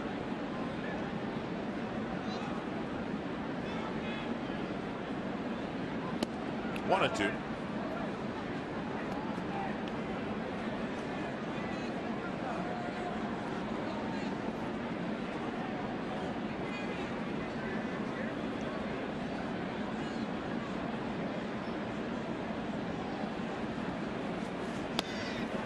And now 2-2.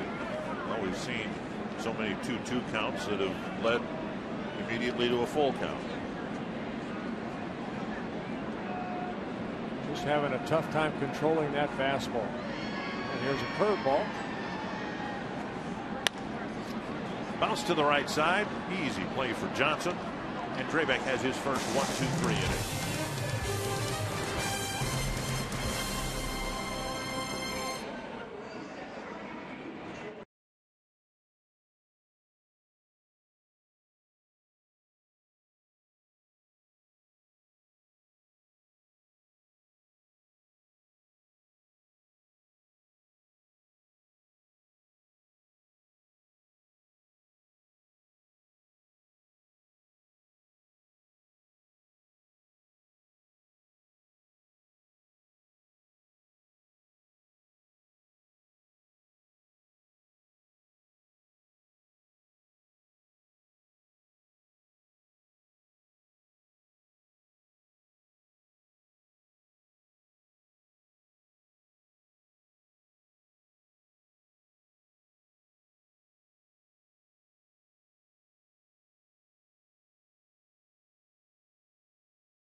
Welcome back to a wide-angle view of beautiful Target Field from our GoPro shot. We have a tie game here, and each team could make the case for getting more than the 2 runs that they've gotten. Blackburn hopes to have a 1-2-3 inning like he had in the second. He'll face Adam Lynn starting the 5th. Low ball 1. Blackburn with 60 pitches now, 35 for strikes, couple walk, couple strikeouts.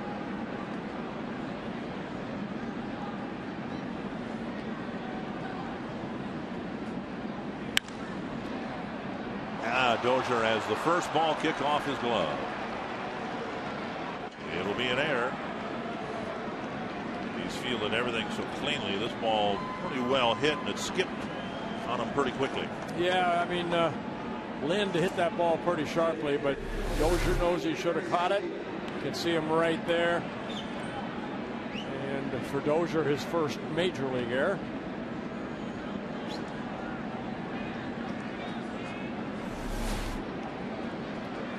So we'll see what they do with Aaron Sevilla here. Aaron Sevilla singled in the 3rd inning, grounding one through the hole on the left side of the infield. Yeah, I got a breaking ball from Blackburn and hit that sharply in the left field.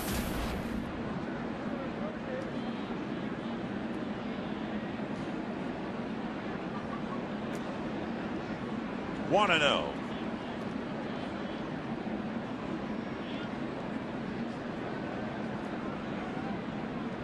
When things are going well for a sinker baller, and I think this is Blackburn's most encouraging start in a while, I would imagine he could stand up there confident that he's going to get a ground ball here. It's just a question of where it's hit. Well, he's had 5 of them hit back to him, so why not? Hit it back to me again. Got a couple chances for a 1-6-3 double play, and it hasn't been real smooth. Getting better at it with practice, maybe. 1-1.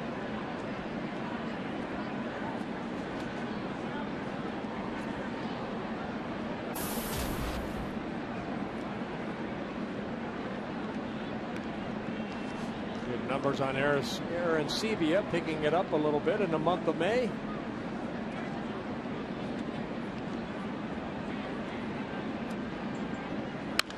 To the left. Willingham retreats a few steps, makes the catch, 1 away. First fly ball out since the 2nd inning. Well, here's the Home Depot doing more on defense. Nick Blackburn 5 times. Here he knocked that ball down. Made the out right there. Another one. The next 2 he had chances to get a double play. That one he hesitated a little bit. But this one, Jamie Carroll picked him up right there. Nice fielding play by Carroll. So Johnson, who reached on that fielder's choice that should have been a double play. DJ Rayburn didn't appear to make the correct call at first. And he takes ball. Strike 1, beg your pardon. Johnson's hit the ball back to the mound twice.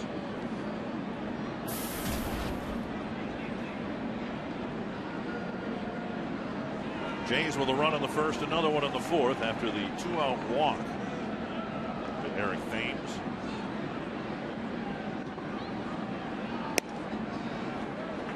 Terrible swing. 2 strikes.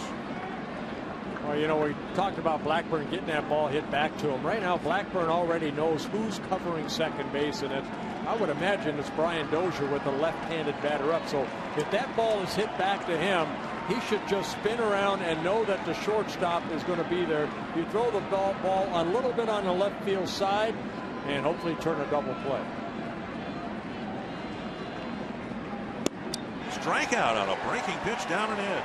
Strikeout number 3 for Blackburn. I don't know if that was a cutter or a slider, but it seemed to dart down and in. Oh, straight fastball. So Johnson strikes out, leaving Lynn at first, and here's Yunel Escobar.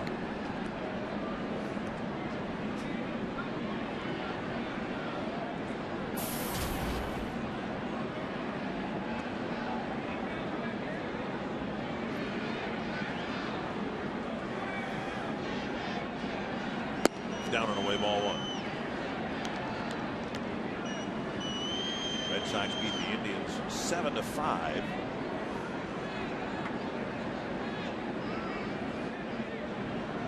At Fenway Park.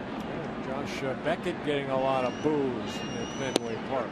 A frightening moment earlier today. David Ortiz involved in a car accident the day after the Fenway Park public address announcer was killed in a car accident. 1-1.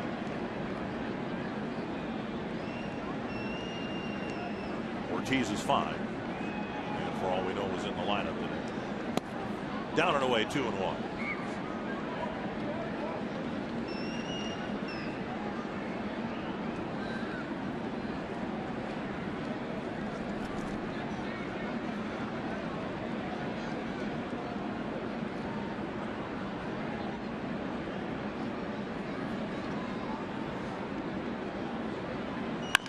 Chopper up the middle. Dozier runs to the bag, ends the inning. His error on the first ball put in play in the 5th does no damage. It's still 2-2.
Field where I am in right now, the Minnesota State Lottery Winner's Circle, and I've got $100 here of Minnesota State Lottery tickets for Mike, and Mike is with his girlfriend Steph Burt. They're from Monticello, Minnesota, and she made this sign, did a great job with it. TGIF, thank God it's field day. Mike, why does your girlfriend make these signs?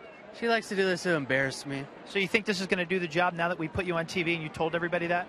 Pretty much. Well, at least you and Steph got circled by Burt. Congratulations, and enjoy the $100 of Minnesota State Lottery tickets. Thank you, Burt. And enjoy the embarrassment. We've all been there.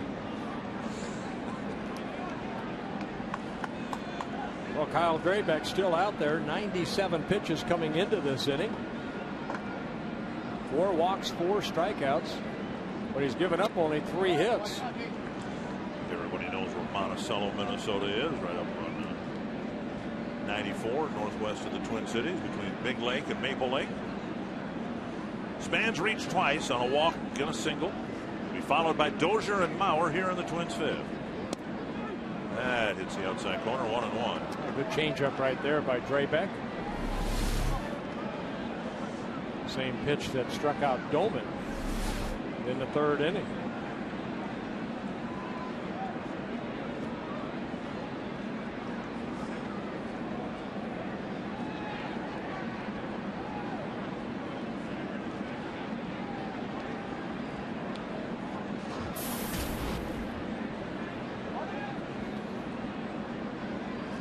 One and 2. Check this swing. 2-2. Well, as erratic as Draybeck has been, hasn't walked anybody since Carroll in the 2nd inning. He's had a lot of long counts. Every out he's recorded has come in the infield, on the ground. Carlos Villanueva warming up. Yeah, 7 ground ball outs, no fly ball outs yet. Full count. 11 3-ball counts.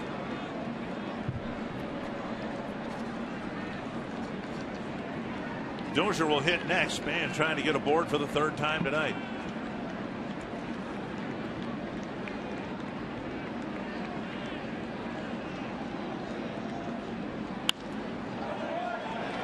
Flip foul.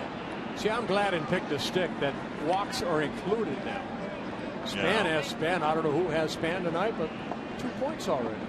Mauer's getting 2 points, and I know who has him. You have Mauer, Mr. Mauer? Mauer. You know, you're leading in the pick the stick competition, which is odd because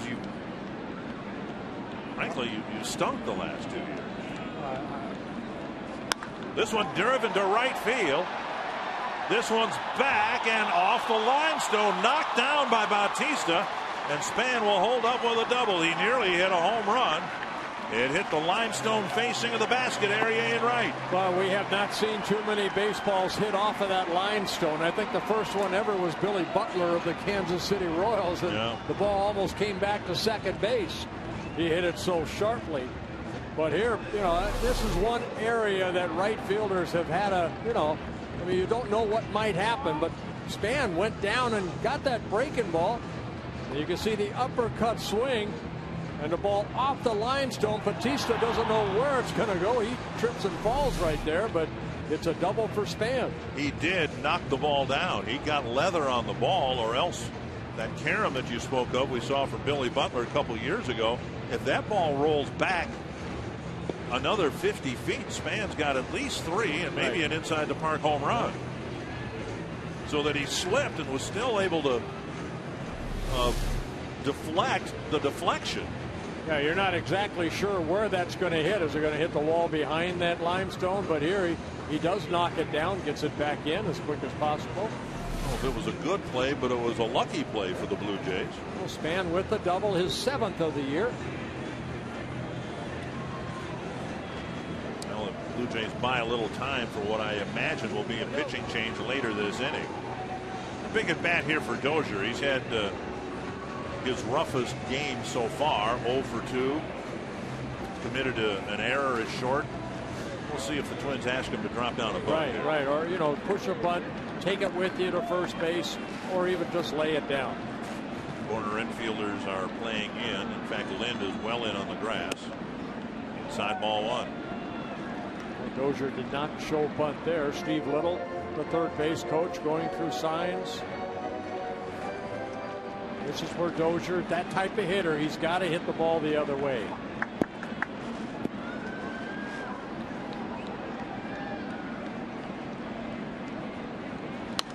And he tried to. Yep. Lind playing well off the bag. He's a left-handed thrower. So Span, if he wants to advance on that ground ball hit to the right side, still needs to get a good break and barrel it over to third. And this is where Escobar, the shortstop, keeping Span as close to second as he can until the ball's delivered home. Big dig by Aaron Sebia. That ball landed either in front of the plate or skipped off of it. Yeah, that ball found his glove. Watch Aaron Sebia. I mean, that ball. He kind of hesitated a second, said, wow. I caught that. 2-1 to Dozier.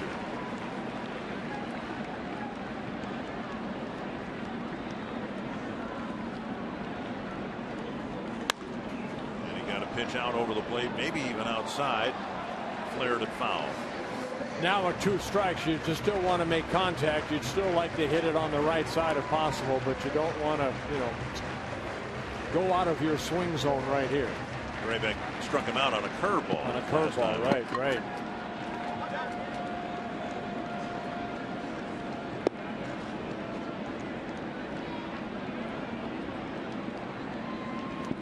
They got him again on a curve in the dirt. Same curveball, same result. 1 down. bring up Mauer, who has walked and singled. But we're going to have a pitching change first with John Farrell coming to the mound.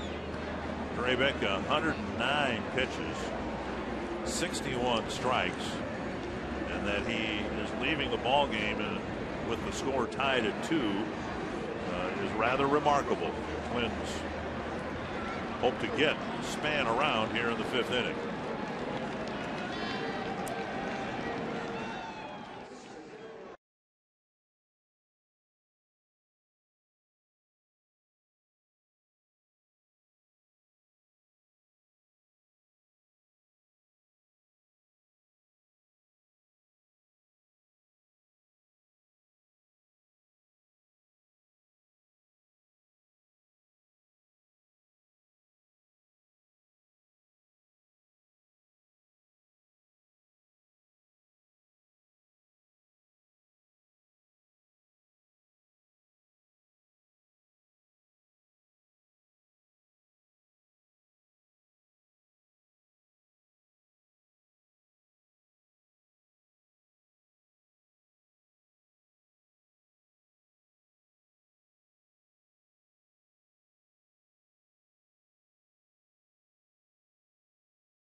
By Kawasaki ATV on Fox Sports North.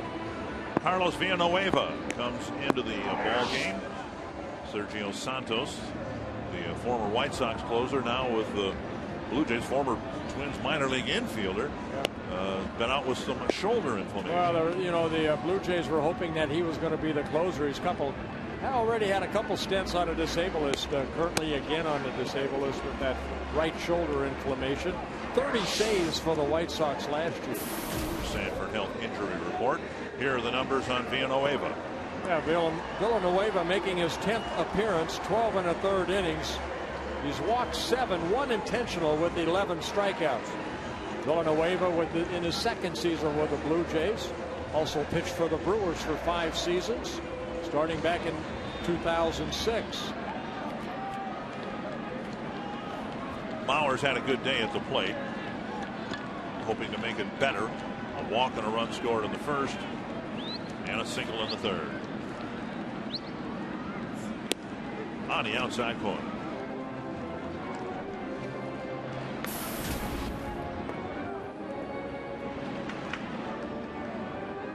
Twins had a 2-1 lead for most of the first half of the game, now trying to take advantage of Span's leadoff double.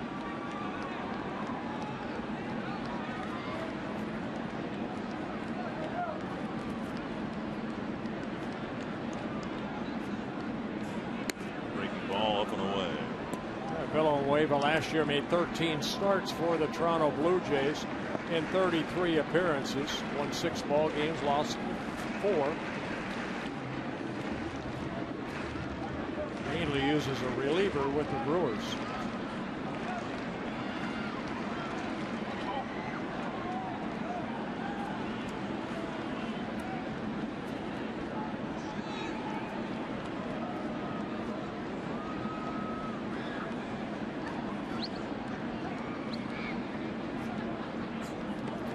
Kicks away. Aaron Sebia comes up firing, but Span advances to 3rd.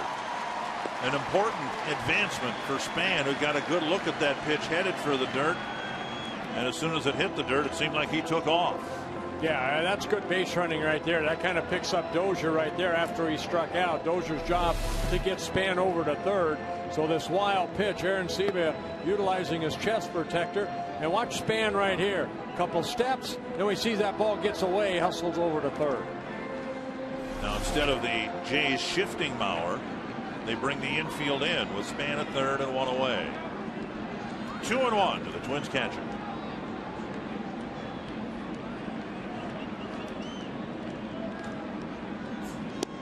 changeup on the outside corner.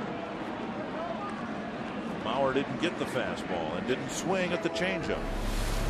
Pulling the string. Wow, that looked more like a fastball. Wow, that arm speed is unbelievable. Wow.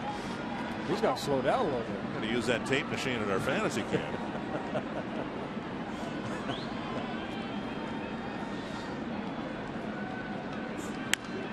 And lifted foul and out of play. Took something off that pitch too, like a little cutter. Joe asking Tim Cheater if that was going to be a strike. Probably asking him whether he still has his Cretan Durham Hall yearbook.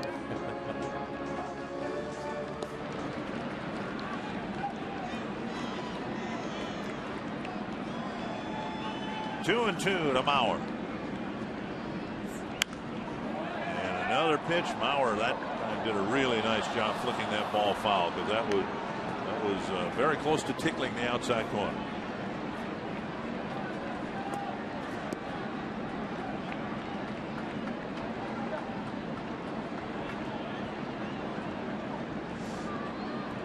In case you're wondering why we're still on the air and only in the 5th inning, we got started nearly 2 hours late because of a rain delay. That was Kyle Draybeck. That had a part in it too. 3-2, and Aaron Sebia keeps it near home plate. Willingham on deck, and Mauer's been getting a steady diet of off-speed stuff through this at bat. Josh Willingham on deck.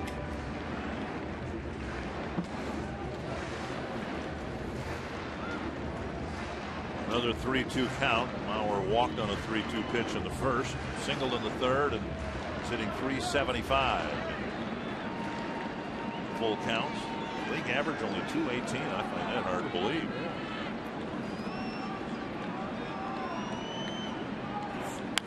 And another off-speed pitch. Looks like Villanueva doesn't want to give him a fastball. 3 2-strike fouls.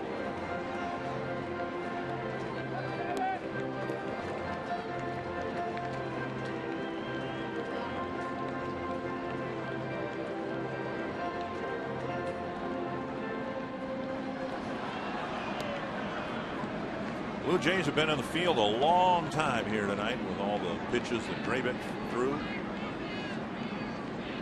Mauer hoping to push one through a drawn-in infield.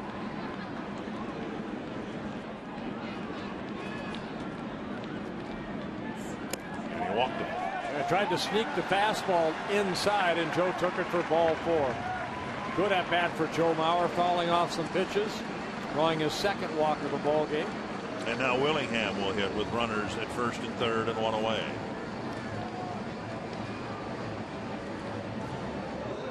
The Twins have gotten the minimum out of the maximum in terms of scoring opportunities. They've had a runner in scoring position in every inning but the 4th. And now Willingham comes up with runners at first and third and one away. And even with this situation, the Blue Jays put the big shift on for Willingham. Checked his swing. Ball 1. Now, to execute the shift, you've got to have a pitcher out there who can, I would imagine, pitch to the shift. The last thing they want is for Villanueva to leave an off-speed pitch on the outer half of the plate. Oh, that one was inside. He took something off at 80 miles an hour.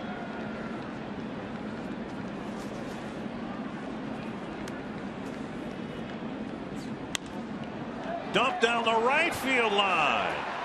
A fair ball. Span scores. Mauer to third. He'll be held. And Willingham hits a cue shot down the right field line, and the Twins are back in front.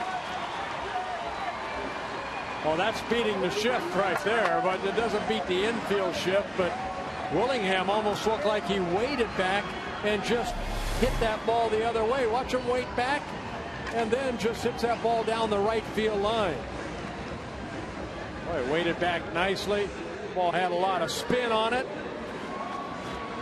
And Batista has to play it off the carom. So it's an RBI double for Willingham. He picks up his 19th RBI of the year. Span makes it a 3-2 ball game. Domet will be intentionally walked, and Plouffe will come up with the bases loaded.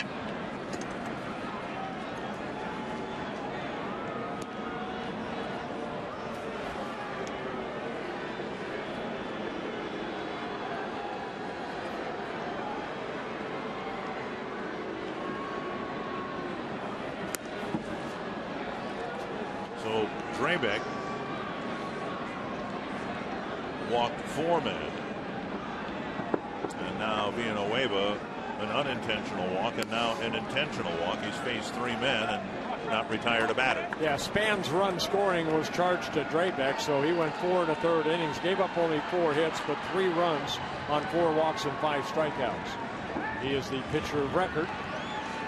Plouffe has had a frustrating day at the plate. He came up with runners at second and third and 1 out in the first and struck out on 3 curveballs. And then with a runner at second and 2 out, Drabek got him to bounce out to third. If not forgotten, all will be forgiven if he delivers here. Well, Plouffe has been given a lot of opportunities to succeed at the major league level. Let's see if he can do it here. A breaking ball. And Plouffe took it. Well, they're feeding him nothing but curveballs. They got him on the ground ball in the 3rd inning on a curveball, didn't they? Drabek? They jumped on the first pitch. 1 strike to Plouffe. Fastball taken for strike 2. Well, you start looking for that off-speed stuff, and then they snuck that fastball by him at 89 miles an hour. They go back to the curve then, don't they? That's a cat and mouse game in the game of baseball. You know, maybe he's looking breaking ball. And they're going to sneak another fastball by him. I think they'll go back to the breaking ball. Arancibia sitting away. That's a heck of a block by Arancibia. That one was 2 feet in front of the plate. Villanueva tried to, put a little extra on that right there. And you have to trust your catcher that he can knock this down, and exactly what Arancibia able to do. Those 3 runners all were facing Villanueva after Drabek left the game. 1-2 to Plouffe.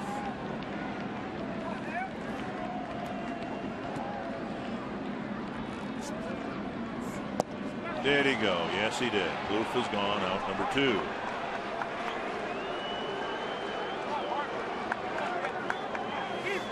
He went back to that breaking ball out of the strike zone, and Plouffe could not hold up.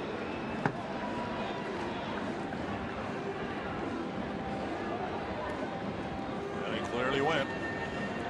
So now a big inning is left to Chris Parmelee. The Twins have retaken the lead. Parmelee, who has struggled, would love to deliver here. Just 2 runs batted in on the season, but 3 men are out there in this at bat. Ball 1, and Arancibia will go to the mound.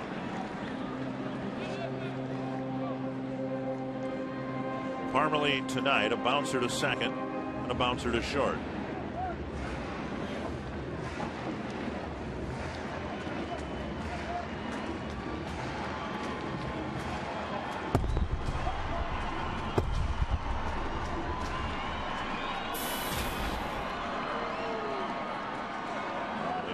Slipping below 200.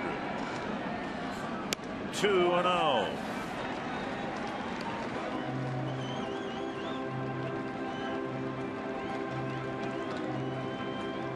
Parmelee has seen the batting average drop, and he hasn't found himself in too many favorable situations like this. Well, you look fastball middle in, or something you feel you can drive in the gap somewhere, or you make him throw a strike.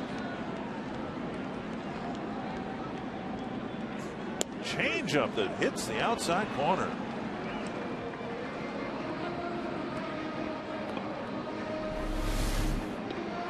Villanueva. This pitch. Sparingly using his fastball, trying to get through the 5th inning. with off-speed stuff.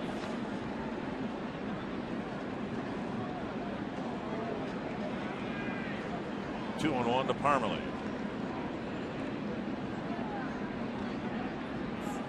Three and one. Mastroianni on deck. And so you thought on 2-0 he'd get a fastball, and he didn't.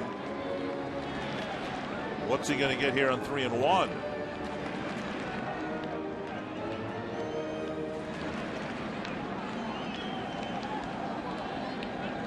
Trevor Plouffe right there, hoping to be picked up by Chris Parmalee. Ball four, a bases loaded walk. He threw him another changeup, and he walks in Mauer. Well, that's a way to pick up an RBI right there. Parmalee picking up his third RBI. Twins score their second run of the inning and take a 4-2 lead. Here's Mastroianni. 0 for 3 in his Twins debut last night. 0 for 2 as a Blue Jay. 0 for 2 tonight. A great time for his first major league hit. Up the middle. It'll bleed into center field and score 2 runs. Darren Mastroianni opens up the game with his first major league hit. And Jerry White already talking to the umpire. Get him a ball.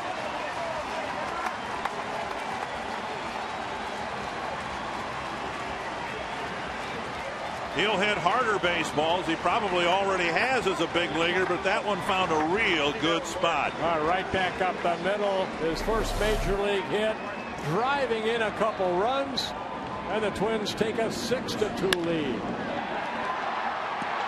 Couldn't have centered it any better than he did. Right over the pitching rubber, right over second base. Yes. Pretty pumped up right there. Sprain your thumbs.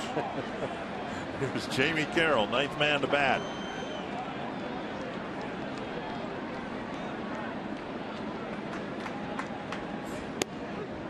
And strike one to Carroll.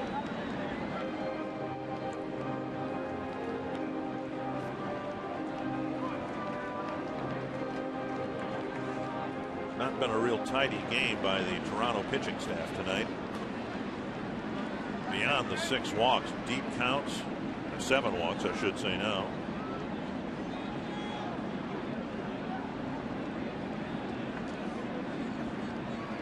.26 pitches for Villanueva and only 12 strikes.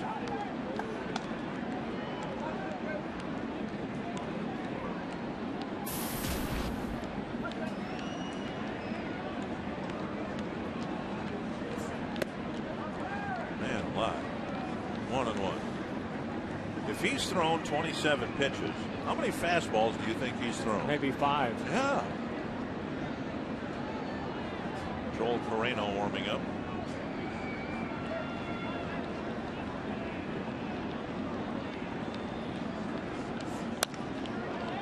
Push to the right side. And that ends the inning. An ugly inning for the Blue Jay pitchers. A good inning for the Twins as they score 4.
lost the last 2 games 6-2.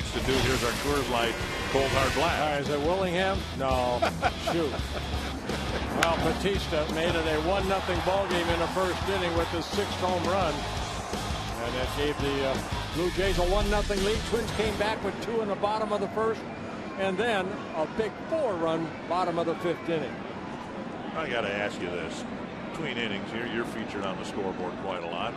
So today the feature was your dream foursome. And you didn't include yourself. Did you see who I put in there? Well, I know, but I think the idea is, you know, who would you like to play golf with? Who would the other 3 guys be? They're all pros. I'm going to caddy for them. I'm not playing with those guys. I'd embarrass myself. Bautista takes inside 1-1. Bautista with the homer in the first and a bouncer to Plouffe leading off the 4th.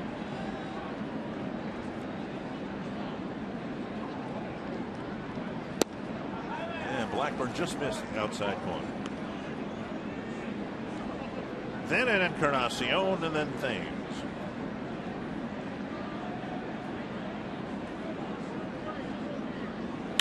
There goes another one. A rocket to left.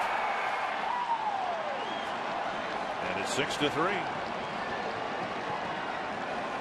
Now Batista in a little bit of a slump, but Nick Blackburn kind of woke him up right there. 2nd home run for Batista and number 7 on the year. Thankfully, these have come with the bases empty. You could see Mauer's target outside. That ball right down the middle of the plate.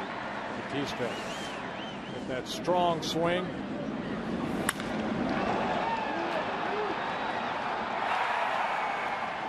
My goodness, that ball was hit hard. 6-3 the score. Encarnacion the batter. He's 0 for 2. See, now what did I tell you? That in the 6th inning, when Bautista came up, you should have mentioned that Blackburn is not a strikeout pitcher. Look at that swing right there by Batista. He's led the American League the last 2 years in home runs. Gonna have a tough time catching Josh Hamilton this year. 2 more tonight. 17 on the season for Hamilton. 2-0 now to the dangerous Encarnacion. And low 3-0. This is where you got as a pitcher, you know, you just get 4 runs right here. You got to bear down and get through this inning and hopefully go 1 more.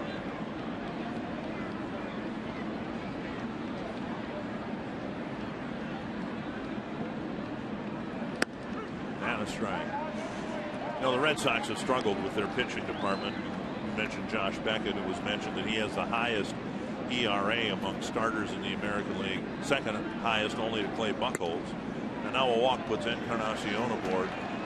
And the only reason is because the Twins have just 1 pitcher on that list. You have to pitch 1 inning per game played to be considered for an ERA leadership or championship, and the only one on the Twins staff, the only one, is Carl Pavano. That means that Blackburn's averaging less than 5 innings per start, roughly. Well, he came in, you know, in 5 starts, 26 in the 3rd innings pitch. Less than 6. Right. So now Blackburn issues a walk, and here's Thames, who walked and scored his last time up. Driven to center and hit a long way. Span back. It's gone. A home run for Thames, and the Blue Jays come back with 3 quick ones, and it's a 1-run game again. Not many this time of night. We haven't played much baseball this time of night, but in the cool, damp air, Thames absolutely crushes one to center field. That I don't think has ever happened this late at night. Again, look at the fastball right there. Where's the sink? And Span might have lost track of it, but it lands over the fence in straightaway center. So you're on the mound and you see a ball hit sharply to center field, and you pitched here enough to know that, well, the chances of it going out aren't very good, but that ball cleared the center field fence. Well, you're just given, you know, you have a 4-run lead. You go out there and start throwing strikes, and all of a sudden he'll lose it. And Ron Gardenhire coming out. As you saw Alex Burnett getting loose. It'll be 5 innings, 5 earned runs charged to Blackburn. Alex Burnett had just a little time to warm up, and he'll come in here, and suddenly it's a 1-run game.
Pitch with the Twins up a run. Well, both starters out of the ball game now. Kyle Drabek and Nick Blackburn both clocked as high as 94. 2 thundering home runs greeting Nick Blackburn in the 6th inning. I believe they just took 2 swings to score their 3 runs. Well, you saw how much the Twins had to battle to score 4 runs in the bottom of the 5th. And then just like that, 3 runs put on the board. Twins bullpen has been outstanding, but even over the last 3 ball games, they've only given up 1 run in the last 12 innings. But that's 3 ball games, 12 innings. That's 4 innings a outing for the bullpen.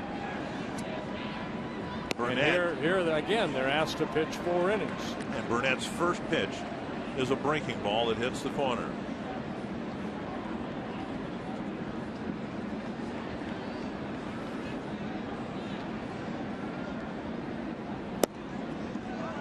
Another one missing. You're warming up. I can't imagine you're paying much attention to what's happening in the game, but I can guarantee you that Ron Gardenhire said, look, don't be feeding these guys fastballs because they're sitting on it. So the first 2 pitches off speed pitches. And now a fastball for a strike. Fastball there. Alex Burnett worked on Wednesday night. He worked a couple innings, gave up 4 hits and a run through 31 pitches. 1-2. And that wears down a bullpen every time the starting staff, goes 5 or 6 innings. So much pressure on these guys out in that bullpen. They have done a great job. And we're talking about an 8-man bullpen. The Twins are still carrying 13 pitchers. Well, because the starters are able to only go 5. Right. They came in 5 wins and 19 losses as starting staff with an ERA at 6.63. And it's only going to go up higher because of the 5 earned runs Blackburn gave up in 5 innings. Grounded to the right side, and it'll roll through. So Lowry greets Burnett with a single, and the tying run is on. Colby Rasmus will hit. AT&T trivia question: what club holds the major league record for homers? I'll go the Yankees. I'm going to go the Phillies. Toronto with 10. Wow. Ernie Witt hit 3 that game, I guess.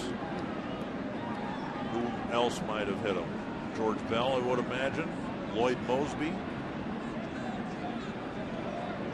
Cecil Fielder or Fred McGriff. Whoever was playing first, I'm told it's McGriff. Well, here is Rasmus, who singled in the tying run in the 4th, and now he's got the tying run at first. Nobody out in the 6th. I'm just happy I wasn't part of that. 10 home runs.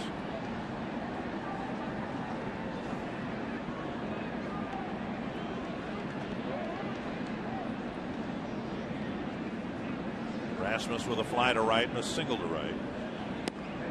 And Burnett misses the outside corner.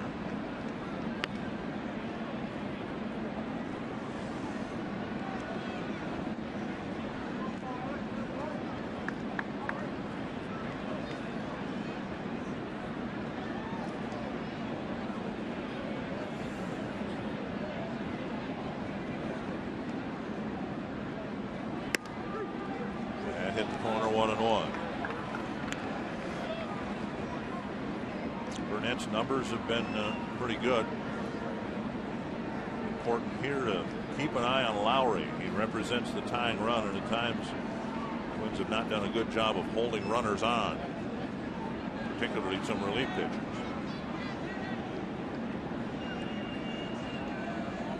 Fouled away, 1-2. Now, what we saw in spring training and early in the season, Burnett had a lot of success with that slow breaking ball and used it as a strikeout pitch. He could sure use a strikeout here. We'll see if he drops the curve on the unsuspecting Rasmus. Burton getting loose. It looked like Gray, yeah. Jeff Gray.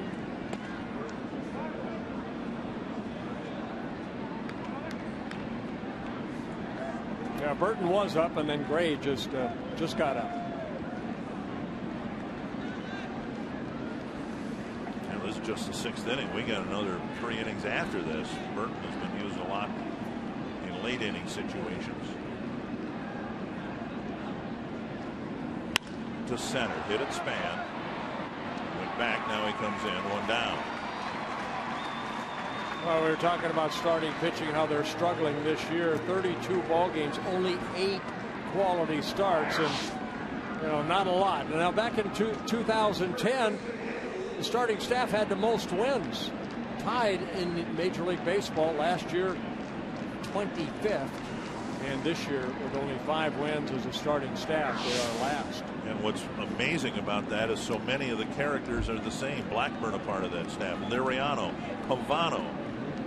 Baker, of course, hurt this year. Here's Adam Lind. A walk, and he reached on an error, charged to Dozier. Strike 1.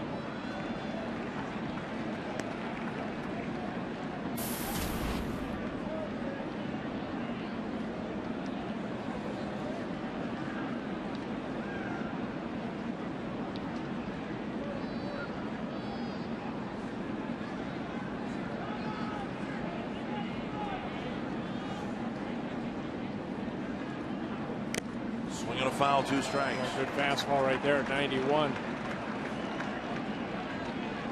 Lind has been struggling. That's why he's moved out of the middle of the Toronto lineup.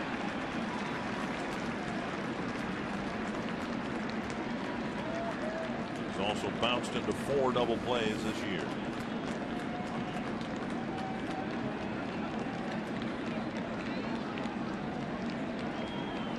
Struck him out, just reared back and threw a low 90s fastball by him. 2 down. Even when the game isn't on, you can still see all the plays and at bats that matter most during Twins squeeze play. A 30-minute condensed version of select non-televised Twins games. You can catch the action as the Twins battle the Indians on Tuesday at 7 o'clock only on Fox Sports North.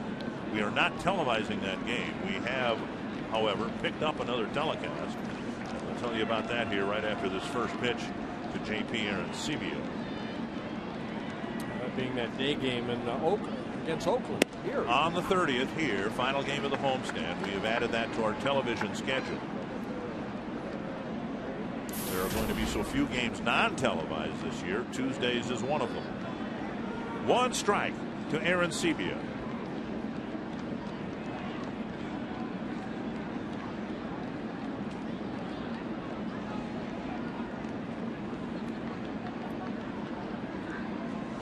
Allowed a single to the first man he faced, Lowry, who just rolled the ball through the right side of the infield.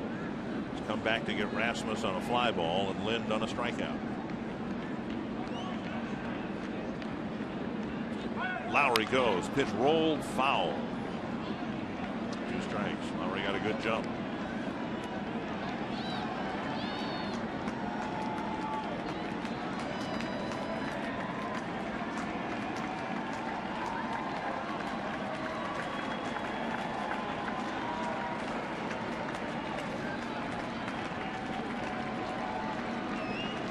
Burnett trying to keep the Twins in the lead at 6-5.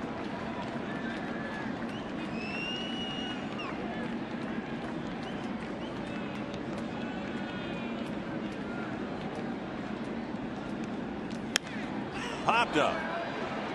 Dozier comes in. Nice job by Burnett. Gave up a base hit, but he kept the Twins in front. The Blue Jays go deep twice. They're back within one.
Coors Light sixth inning in the Coors Light freeze can. And let's go back to the first inning. It was Edwin Encarnacion hitting the ball down that third base line.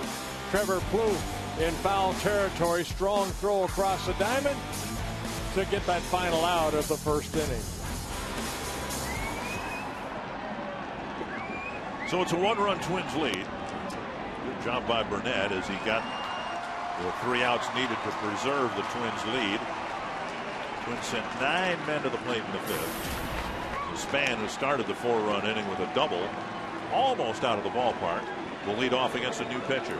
Yeah, Joe Corino coming in his second season with the Toronto Blue Jays. Only 11 appearances last year. A hard-throwing right-hander with a big sweeping slider and a changeup.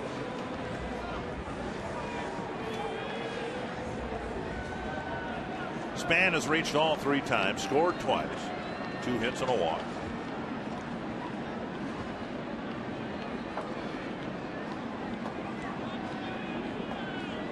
Up and away, ball 1. Now Villanueva hardly threw the Twins a fastball. This young man will feature the fastball. Yeah, he started the season with the Blue Jays, then shipped out down to AAA, and then just recalled in early May.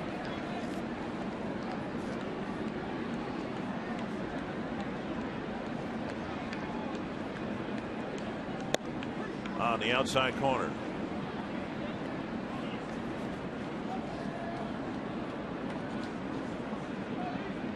Moreno, 24 years old, from the Dominican Republic.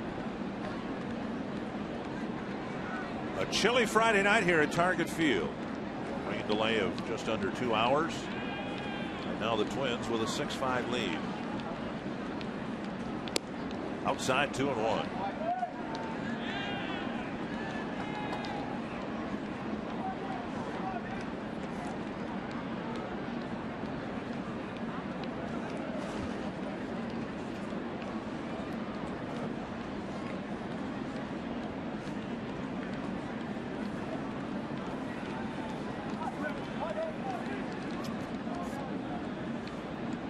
2-1. Span over third, foul by about 3 feet. Might have cracked his bat. And the bat boy brings Denard a new stick. That's another job. When I was a kid, I thought it'd be cool being a bat boy. I think we can arrange that. No, too. no, I don't want it to happen. You know, there are some fantasies that are better left unfulfilled. Yes, I know.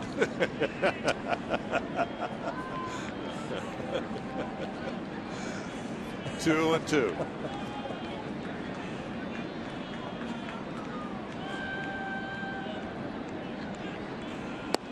Just off the corner. It's a full count. Dozier will hit next. Good take again by Span. We've seen Span so far in some at bats. He laid off the Drabek curveball that was down. Ended up walking in the first inning, and then he got a base hit in the second, then the double in the fifth. Scored a couple runs. A liner to the third base. Good at bat for Span. Hit the ball sharply, but right to Lowry, one away.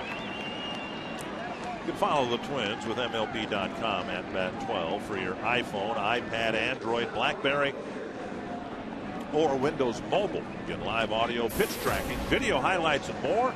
Text at BAT to 31826 or visit twinsbaseball.com for details. One down, and here's Dozier. A couple of strikeouts on some curveballs. And an 0 for 3 night and his first major league error. There's a fastball on the corner.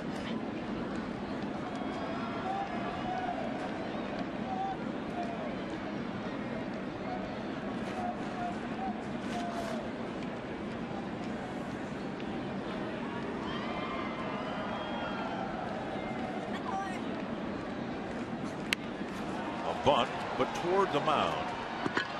And Dozier is thrown out. Good idea. Didn't get it down near the line, so he's retired, 2 away. Yeah, the sweeping breaking ball right there. Maybe a little out front, just bunted it back to the pitcher. Bauer with the bases empty.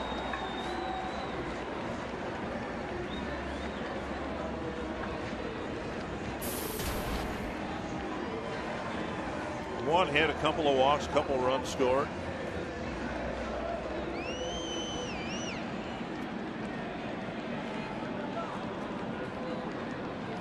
And half a shift on the infield for Bauer. Ball 1.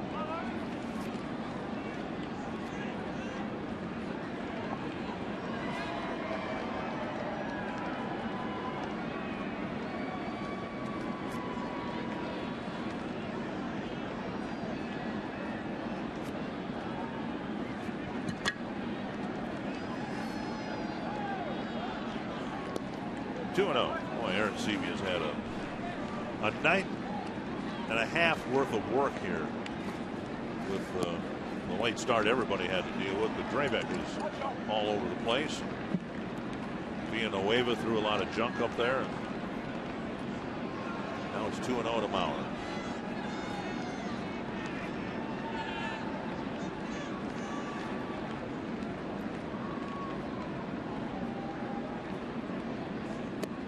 Another off-speed pitch missing. Willingham on deck.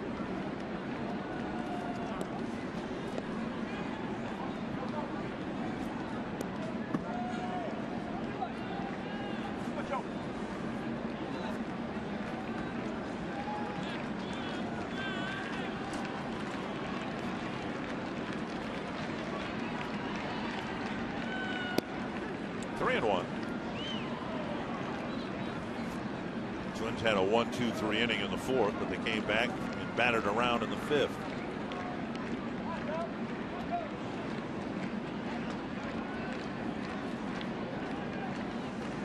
Willingham away from the on-deck circle.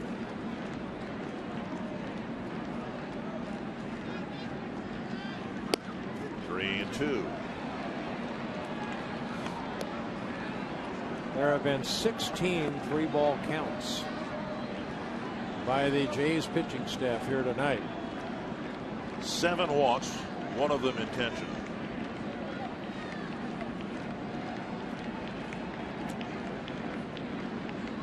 Bauer now with a full count.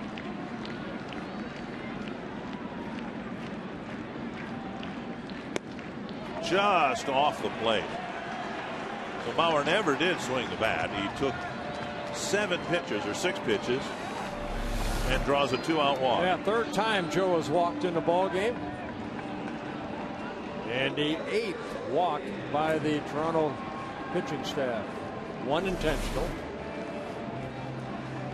Now Willingham with, I'm guessing, one of the more unique doubles of his career. His last time up, it was a big one, with the Jays shifting him as they've done here. The entire right side of the infield open. It looked from up here like he was just trying to push the ball through the infield on the right side, got it airborne, and dumped it behind first for a double.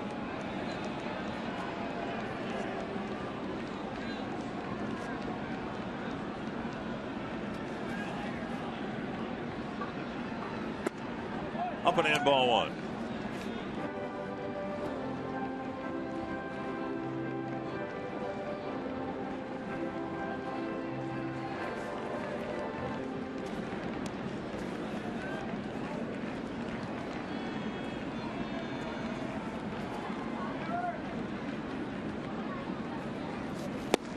There's a strike on the outside corner. It's remarkable when you think about it. I mean, here's Willingham, who's had a great year. Might be the best start to a season in his career. He's got 7 home runs. And Josh Hamilton has 10 more than him. Yeah. 2 more tonight for Hamilton.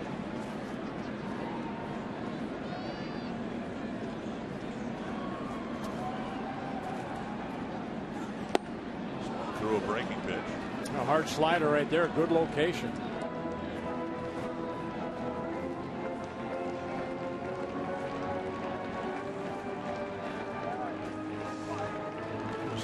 Hamilton, who coming into tonight was leading all the Triple Crown categories.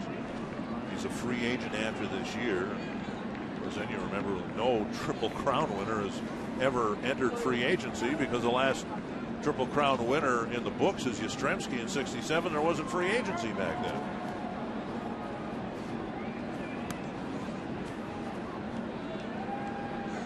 One and 2 to Willingham. Runner goes. Willingham strikes out. So the Twins sent Bauer, but Willingham strikes out under the 7th in a 6-5 game.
The game, the team's getting their runs in different ways. Well, right there, it was Ryan Doumit with a 2-run single in the first inning. That gave the Twins a 2-1 lead.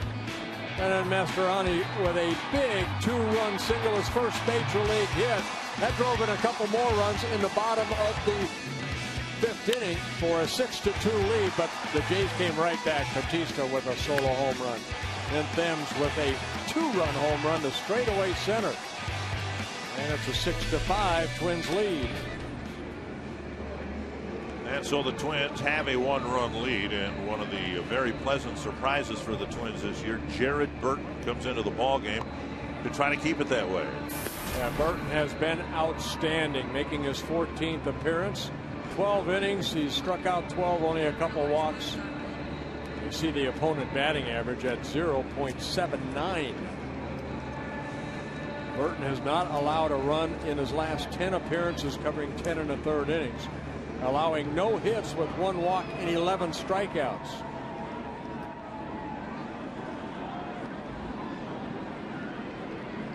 Kelly Johnson, Yunel Escobar, and Jose Bautista will hit in the 7th. Johnson 0 for 3. 2 comebackers to Nick Blackburn, and then Blackburn struck him out in the 5th. Burton trying to move a moth from out around his eyes. There are a lot of them buzzing around target field tonight. Big swing and a miss.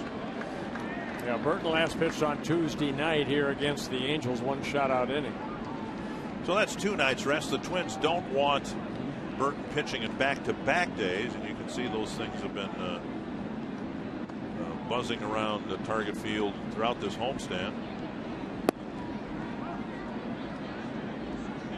Yeah, Burton had right shoulder surgery last April, so they're just trying to build that arm strength back up. And part of his effectiveness this year has been that the Twins have been cautious with him and don't ask him to have an undo a workload. That bat splitters and falls in the aisle. So Johnson looked like he hit it right off the end of the bat. That's the only way I can imagine the ball or the bat to splintering like that. Yeah, a lot of hitters cup their bat, as you can see the bat he's bringing up, and see that bat, half of it going up into the crowd, and thank goodness it hit, you know, a little walkway right there, like a spear. 1-2.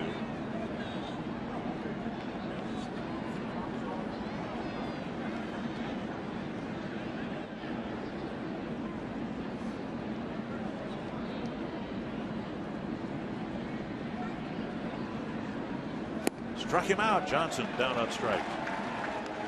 I'll bring up Yunel Escobar. The next Crystal Farms Kids Day is Sunday as the Twins wrap up the series against the Blue Jays. Get to the game early for Kids Day autographs and free string cheese, courtesy of Crystal Farms. And after the game, kids can run the bases in Target Field, presented by Gillette Children's Hospital. Tickets and more details available at twinsbaseball.com. Jared Burton got rid of the moth and came up and attacked me. Here's Escobar. I think they are edible. That's right. You've got your big walk tomorrow. Yeah, we go 16, 17 innings tonight. You're going to be tuckered out. We've raised already $113,000 for the walk tomorrow. And Dick, I know you gave me a nice contribution to the walk, and I appreciate that from the Bramer family. Thank you very much. Very welcome. There's a strike, 1-1.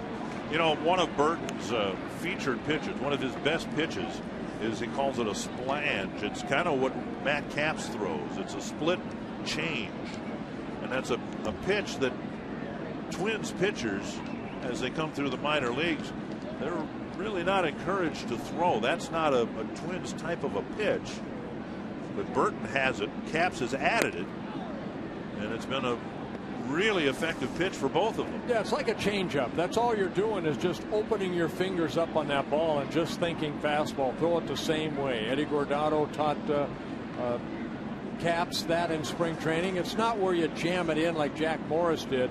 This is basically just a pitch that you just try to. Wow, it's a heck of a check swing by Escobar. 3-1.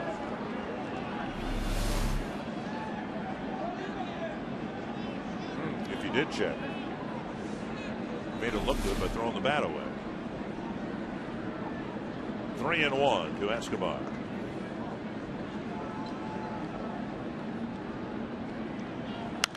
Popped up right side. Parmalee near his dugout. 2 down.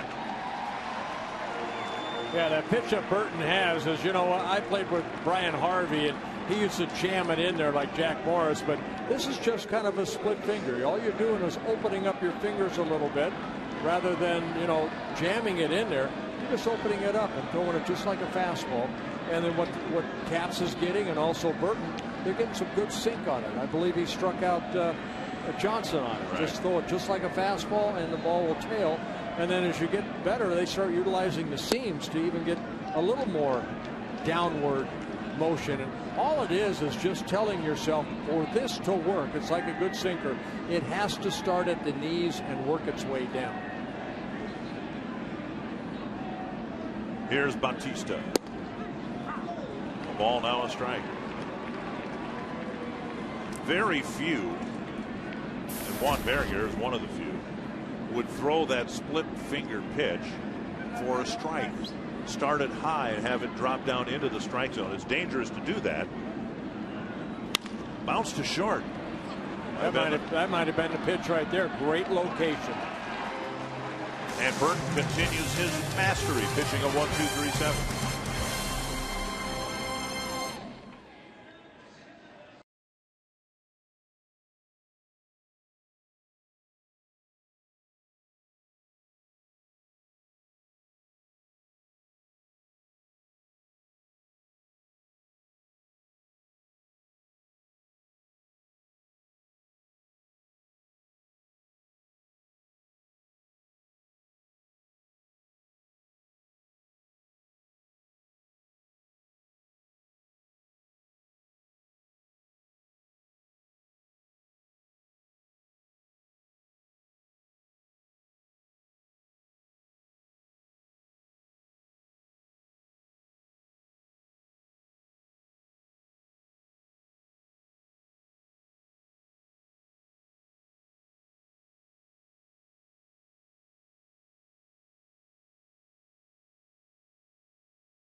Minnesota Twins baseball on Fox Sports North is brought to you by McDonald's. Get a freshly brewed cup of premium roast coffee from McDonald's. Any size is just $1. And by AT&T, the nation's largest 4G network. AT&T. Rethink possible. And this copyrighted telecast presented by the authority of the Minnesota Twins and may not be reproduced or retransmitted in any form. And the accounts and descriptions of this game may not be disseminated without the express written consent of the Minnesota Twins, LLC. As the Twins tried to repatch their bullpen, they found a good one in Jared Burton. Yeah, you know what? The bullpen has been outstanding. Combined 3.63 ERA. That's in the upper half in the American League. And they have worked a lot of innings, Dick. Treacherous conditions for a bullpen to survive with all the short starts and another one today, really. I mean, Nick Blackburn pitched into the sixth, but he didn't get anybody out. Here's Ryan Doman leading off the Twins' seventh. Down and away, ball one. Joel Corrento, starting his second inning of relief.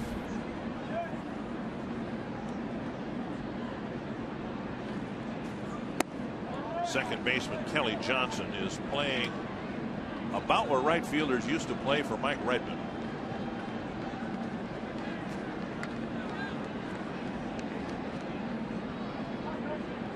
Former Twins catcher used to drop a lot of base hits into right field, and sometimes the right fielders would play pretty short. That's where the Blue Jays have their second baseman. That might be the third baseman. That'd be Lowry out there. Oh, is that Lowry out there? We saw that last night. Yeah. There we go. He's right out here. See? Did that last night a couple times. Brian Butterfield saying that Lowry is such a good athlete that they can move him around anywhere. Good fastball down and away. There's Brian Butterfield.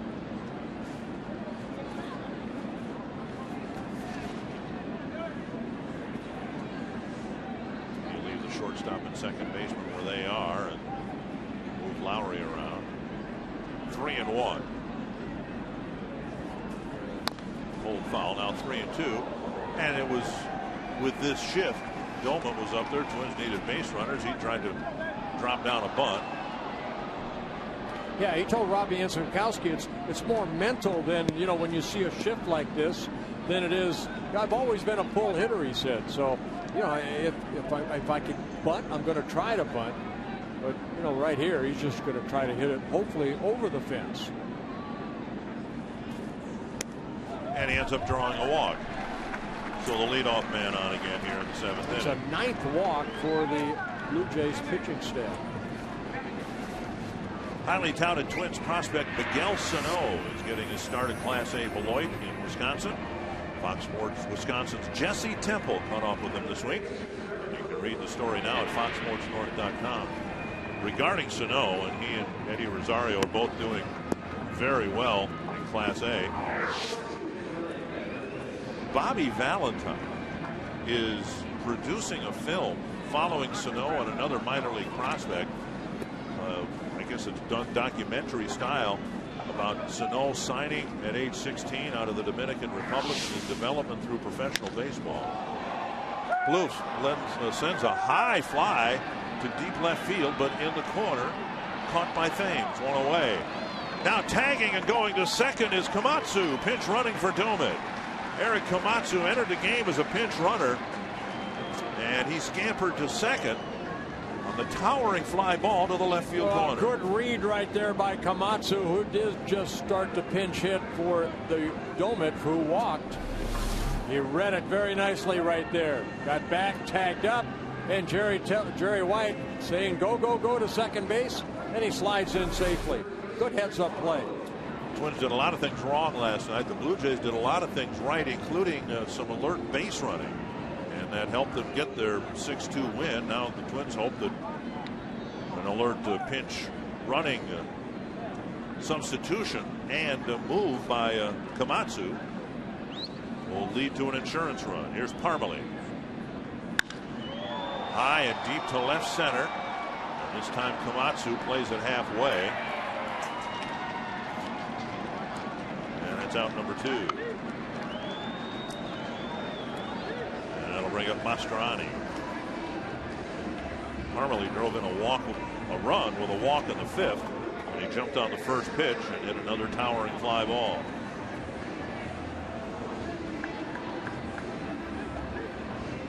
Mastroianni grounded one over the pitching rubber and over the second base bag for a 2-run single, his first hit, and gave the Twins a 6-2 lead. Blue Jays didn't blink. They had a couple home runs, got back in the game.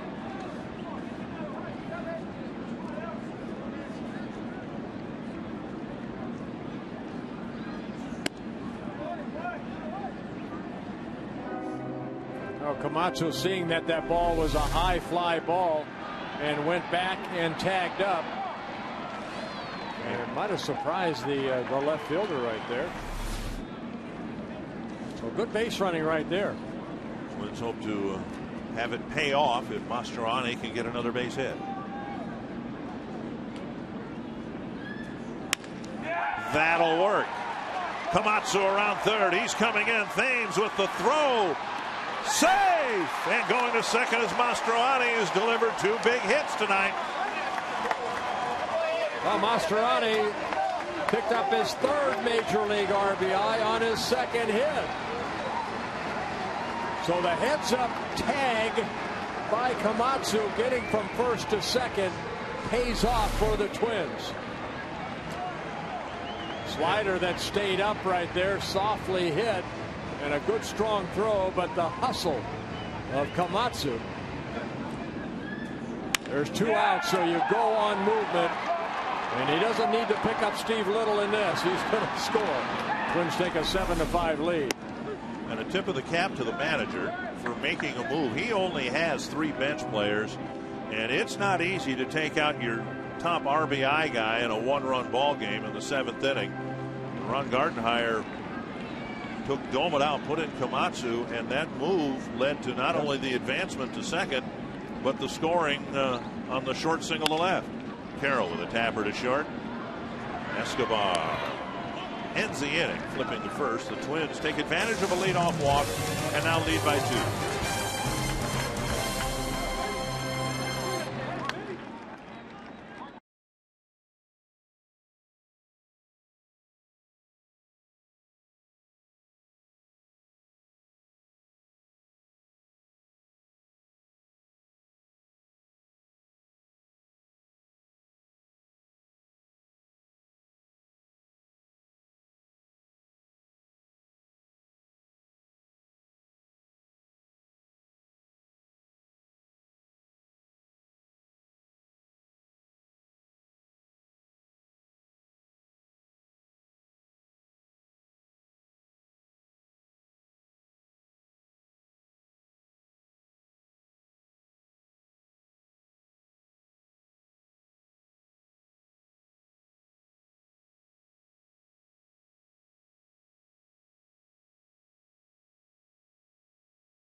Friday night baseball, perhaps Saturday morning baseball, presented by Kawasaki Terex. Let the good times roll.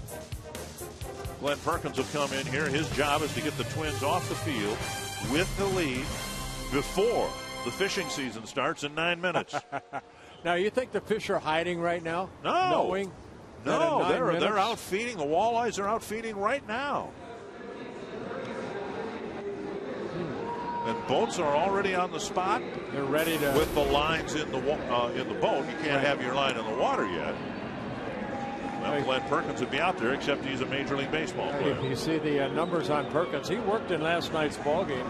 Worked the 8th inning, had 17 pitches, 12 for strikes, and a shutout inning. He walked the first batter, then he struck out the next 3. Edwin Encarnacion, Eric Thames, and Brent Lowry. Now, the Blue Jays have 5 runs, 4 of them scoring on their 3 home runs tonight.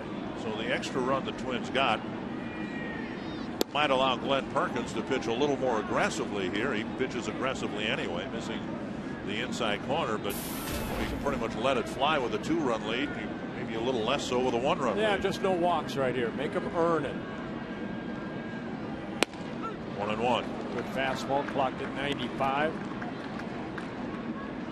No, it's a fastball that even from up here has a nice sound to it, a nice pop. You can always tell those mid-90s fastballs, you can hear it. You don't even have to see it. There's a hard slider right there at 85. He's got a very nice delivery, very compact type delivery. And then the arm, you see the long arm and the whip that comes through. 5 strikes brought to you by Carrier. There goes another one. That's why that run was so important. Just over the wall, but on a 1-2 pitch, the Blue Jays hit their 4th home run, and it's back to a 1-run ball game. Well, this is a Blue Jay ball club that the Twins saw last year and the year before. So many home runs. 70% of the runs they scored the last 2 years against Twins pitching is via the home run. Encarnacion hitting his 11th home run of the year. It's not like he left the pitch up. That ball down around the knees.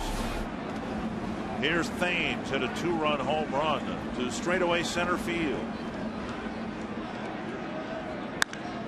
Now a single through the hole to right.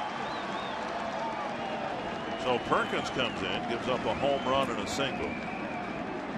Brett Lowry will hit. Of course, this was all set up. Burnett pitched a nice 6th.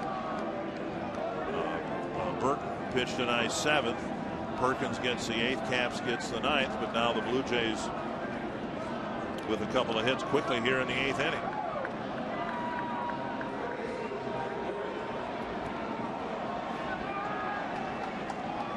Lowry with singles his last 2 times up.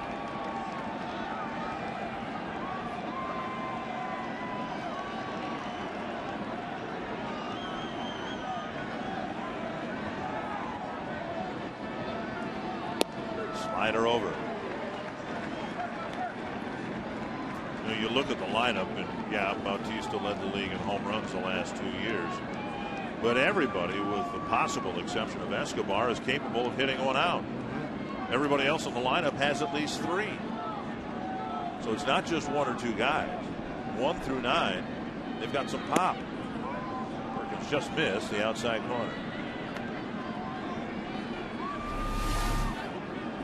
Now we're wanting it inside, and Conchita saying that's outside.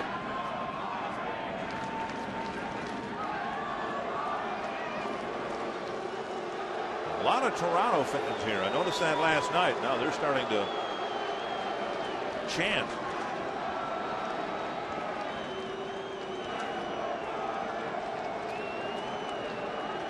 The lateness of the day, there aren't many fans here, period. 1-1 to Lowry.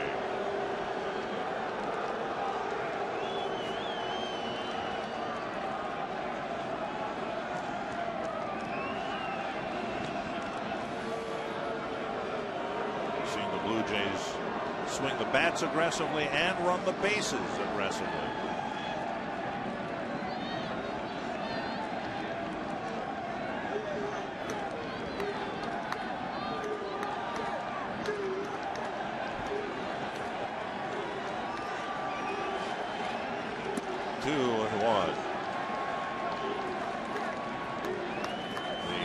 Fans responding with the USA chant.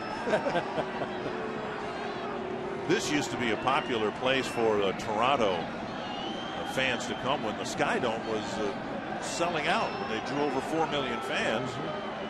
And this was a popular place for some Canadians to come watch their Blue Jays play when they couldn't get seats at Sky Dome. Sharp single to left. 3 straight hits against Glenn Perkins. A tying run at second. Nobody out. Well, Lowry picking up his 3rd hit. Mother's Day, of course, on Sunday, and the Twins will wrap up the series with the Blue Jays, and the first 10,000 female fans will receive a pink twin scarf courtesy of Pepsi. Sunday's the big day. Don't forget about Mom. Bring her to Target Field. Call 800-33-TWINS or go to twinsbaseball.com. And Steve Little, the acting pitching coach tonight. Rick Anderson at his son's graduation. He will go out and talk strategy right here. Couple runners at first and second, nobody out. Jeff Gray warming up again. He was warming up way back in the 6th inning. You look at Perkins, and we showed you the numbers. 12 and a third innings pitched, just 12 hits, only 1 home run. But the Blue Jays hitting the ball very solidly here. And Rasmus, a 7th place hitter, is 1 for 3 with an RBI single and a couple of outfield flies. Kloof in on the edge of the grass. Parmalee as well, looking for a possible bunt. Rasmus misses, strike 1. Yeah, Toronto doesn't bunt a lot, only 3 sacrifices on the year. And Rasmus with 1 of the 3. Ben Francisco, a right-handed batter, is in the on-deck circle. He apparently is going to hit for Adam Lind.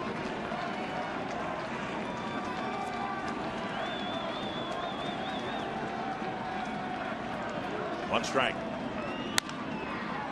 Parmalee, nice pickup. Out there. And out there, a great play by Chris Parmalee for a double play.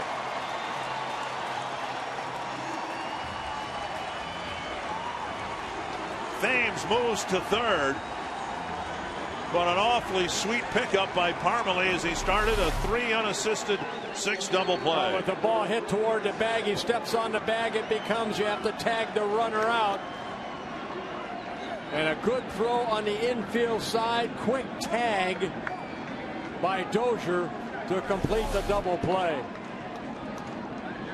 So now Francisco will hit for Lind. Remember in the Angel series we saw Joe Mauer throw the ball and hit Albert Pujols in the ribs. Right. So Lind is out of the game. He was 0 for 2 with a walk. Francisco swings for the fences and misses the baseball. Well, Ben Francisco in his first season with the Blue Jays, coming over from the Phillies. Does not get cheated.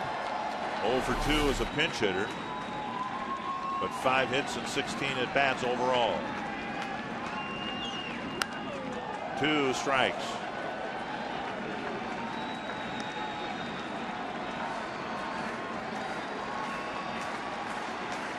Twins have now turned 32 double plays. Make that 33.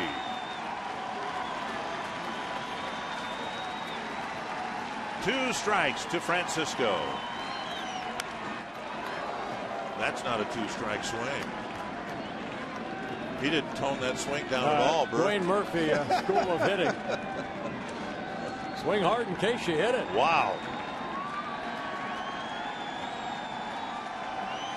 A mere single would tie the game. Francisco trying to put the Blue Jays in front. 0-2. Buys blocked by Mauer. Francisco claiming the ball hit him. Tim Cheetah not buying it. We had this situation in last night's game where Bautista was, it looked like, hit twice before he's finally granted first base. Well, that slider right there, he's saying it hit off his back foot. You might be right. No protest from the Toronto dugout. Well, they want this guy to swing the bat. 1-2. Ooh, how do you lay off that? Another breaking pitch. 2-2.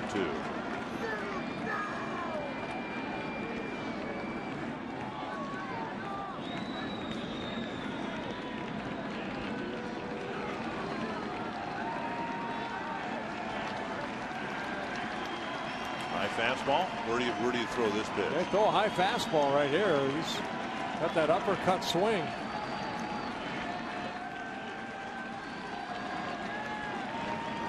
Clock as high as 96 tonight. To left center field. Willingham with the catch. Yeah, we can all take a deep sigh of relief. A nice running catch by Josh Willingham to end the inning.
Late night baseball game going on here at Target Field. If you're just joining us, we've got a lot to catch up on, and we're going to get you caught up on everything after the game on Twins Live, presented by CenturyLink. We'll talk about the late night slugfest, almost a 2-hour delay before we even threw the first pitch tonight. Walks will haunt. We'll talk about the walks and the runners that scored as a result of those walks, and also Gardy's post-game press conference is also coming your way. We'll get his thoughts on everything that went down the night. Dick Bramer and Burt Blyleven. Thank you, Robbie and Spakowski. Happy fishing opener, partner. Thank you. Darren Oliver, all 41 years of it, taking the mound here for the Blue Jays in the bottom of the 8th. Yeah, Darren Oliver, 41 years old, in his 19th major league season. The Blue Jays are his 9th different organization to pitch for at the major league level. Now, he's pitched for the Rangers 3 times. He's been around since 1993 at the major league level. He's not even the oldest guy on the team. Omar Vizquel. Span leading off against Oliver. And down low, 1-1. Omar Vizquel actually started a game at shortstop the other day. The oldest man to ever start a game at short in Major League history, and he's 45. And looks exactly like he did when he was 25. I don't know how he does it. 1-1. Span busts his bat, little pop fly short left. Escobar with the catch. The snow cone, it looked like. It almost rolled through the webbing of his glove. 1 down. That'll bring up Dozier.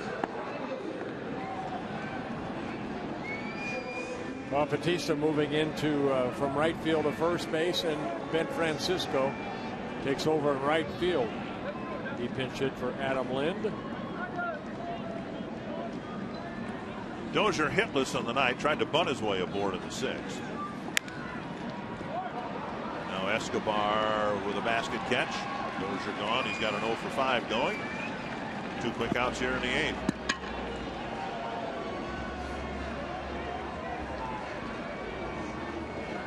Bauer will hit. He's drawn 3 walks and gotten a single. Scored a couple of runs.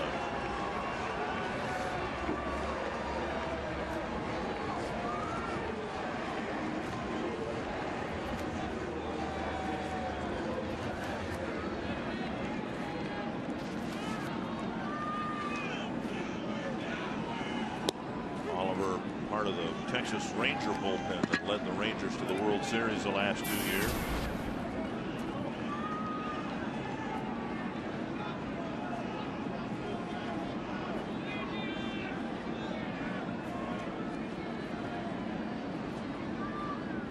Look at the Rangers bullpen, and obviously their bullpen very good last year, but even a successful team, back-to-back World Series appearances, and they've made over their bullpen full ease into the rotation. They bring in Nathan Darren O'Day, was a really effective reliever for them. He's gone. Oliver, perhaps because of his age, is no longer around. All 3 chances to the shortstop Escobar, and a quick bottom of the 8th inning. Bat Caps will have a 1-run lead to work with in the top of the 9th.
Mastroianni with his first 2 major league hits, driving in 3 runs against the organization he developed in, and it's a 1-run lead.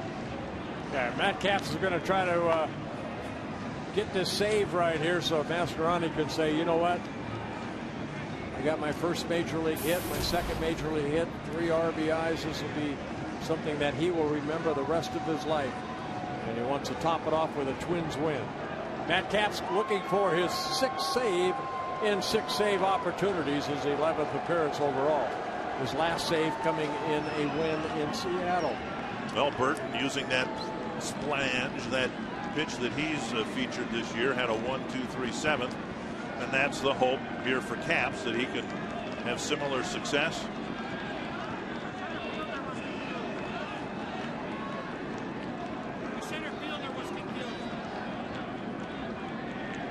What Span was doing out there in center field to draw the attention of Arancibia. It'll be Arancibia, Johnson, Escobar, and if Capps has his way, Bautista will be left in the on-deck circle. Ball 1.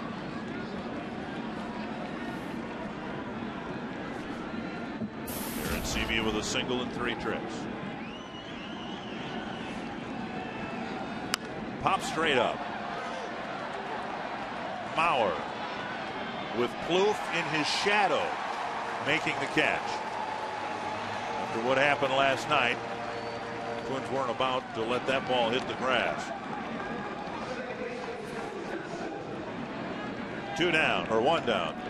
Well, Mauer saw that one last night. Is Domet that did not see the ball, so Plouffe had to come running in and the ball fell in, but right there Joe saw it all the way and took it himself.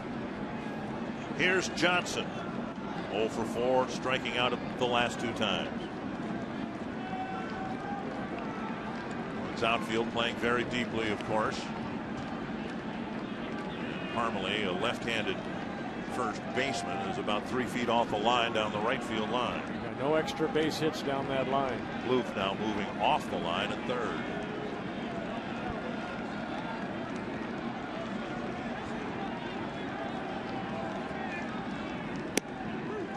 Outside corner strike.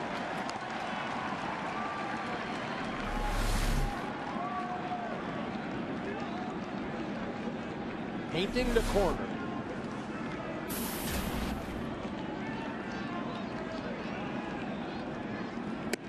Missing the corner. 1-1.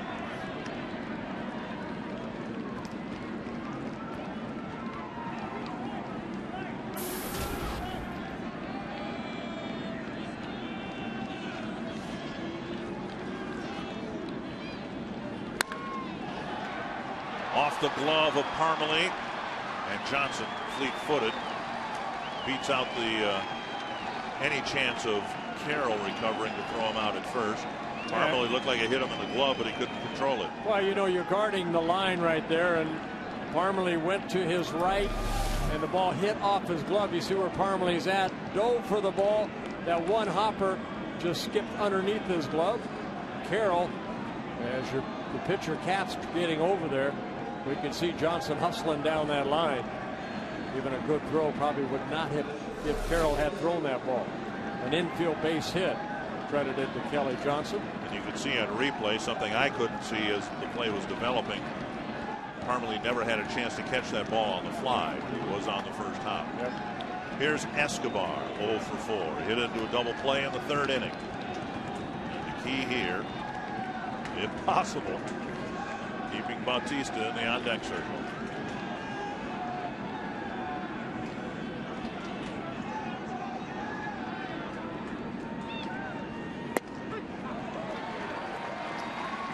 Getting ahead with a fastball. Bautista's already homered twice. You got to keep an eye on Johnson at first base too. Good speed, 3 stolen bases in 3 attempts. Capps has that high leg kick.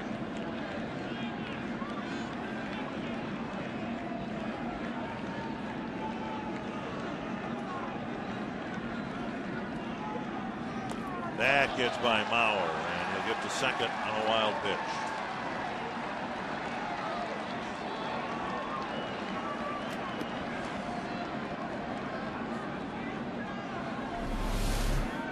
See Joe sitting away, and then that ball bouncing underneath the glove of Joe. So Kelly Johnson does get the second base.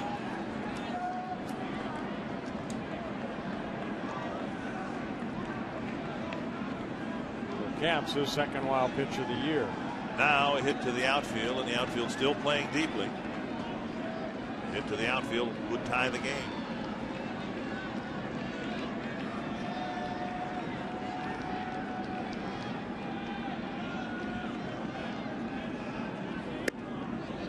Missing up and in.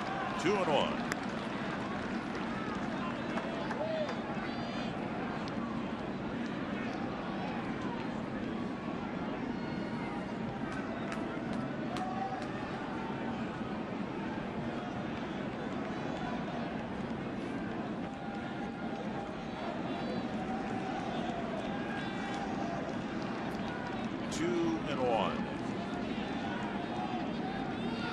Bounced up the middle. Dozier to his right, or to his left.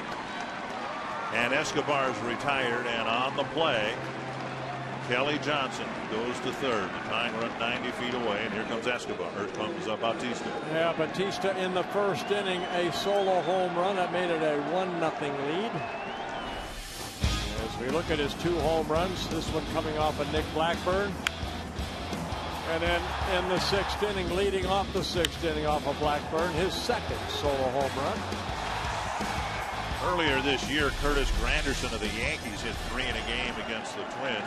Prior to that, the last opponent to do it was Bautista here just about a year ago. Strike at the knees, and Bautista reacts.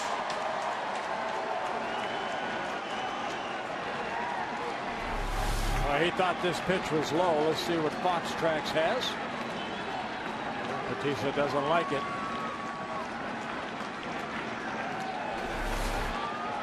And now Tim Cheetah here in the top of the 9th inning, trying to quiet down the Toronto bench. You saw some reaction on the top step as Bautista reacted.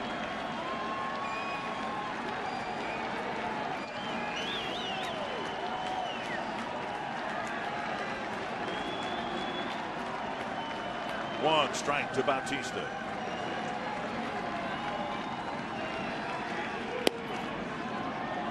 Across the plate, 1-1.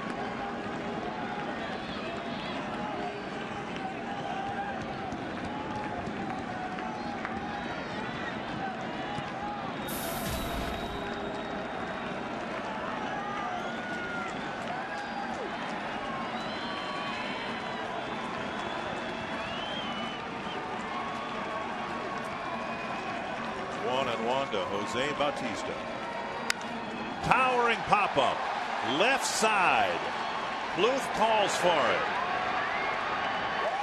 Matt Capps 6 for 6 in save opportunities, and it looked from up here that he got Bautista on the split chain. Well, Bautista right here just got underneath. There was a fastball and popped it straight up, and the Twins hold on and beat the Blue Jays 7-6. Welcome to the Twins. Darren Mastroianni, our delivery of the game with 2 big hits. And the Twins have evened the series at a game apiece. Took a while to get it started. Took a while to finish it. But the Twins end up winning 7-6, Anthony. Minnesota finds a way despite being out-homered by the Blue Jays 4-0 tonight. They win the game 7-6. We'll show you how they did it. We'll show you how walks played a big part. And hear from Dan Mastroianni, who had picked up his first big league hit next.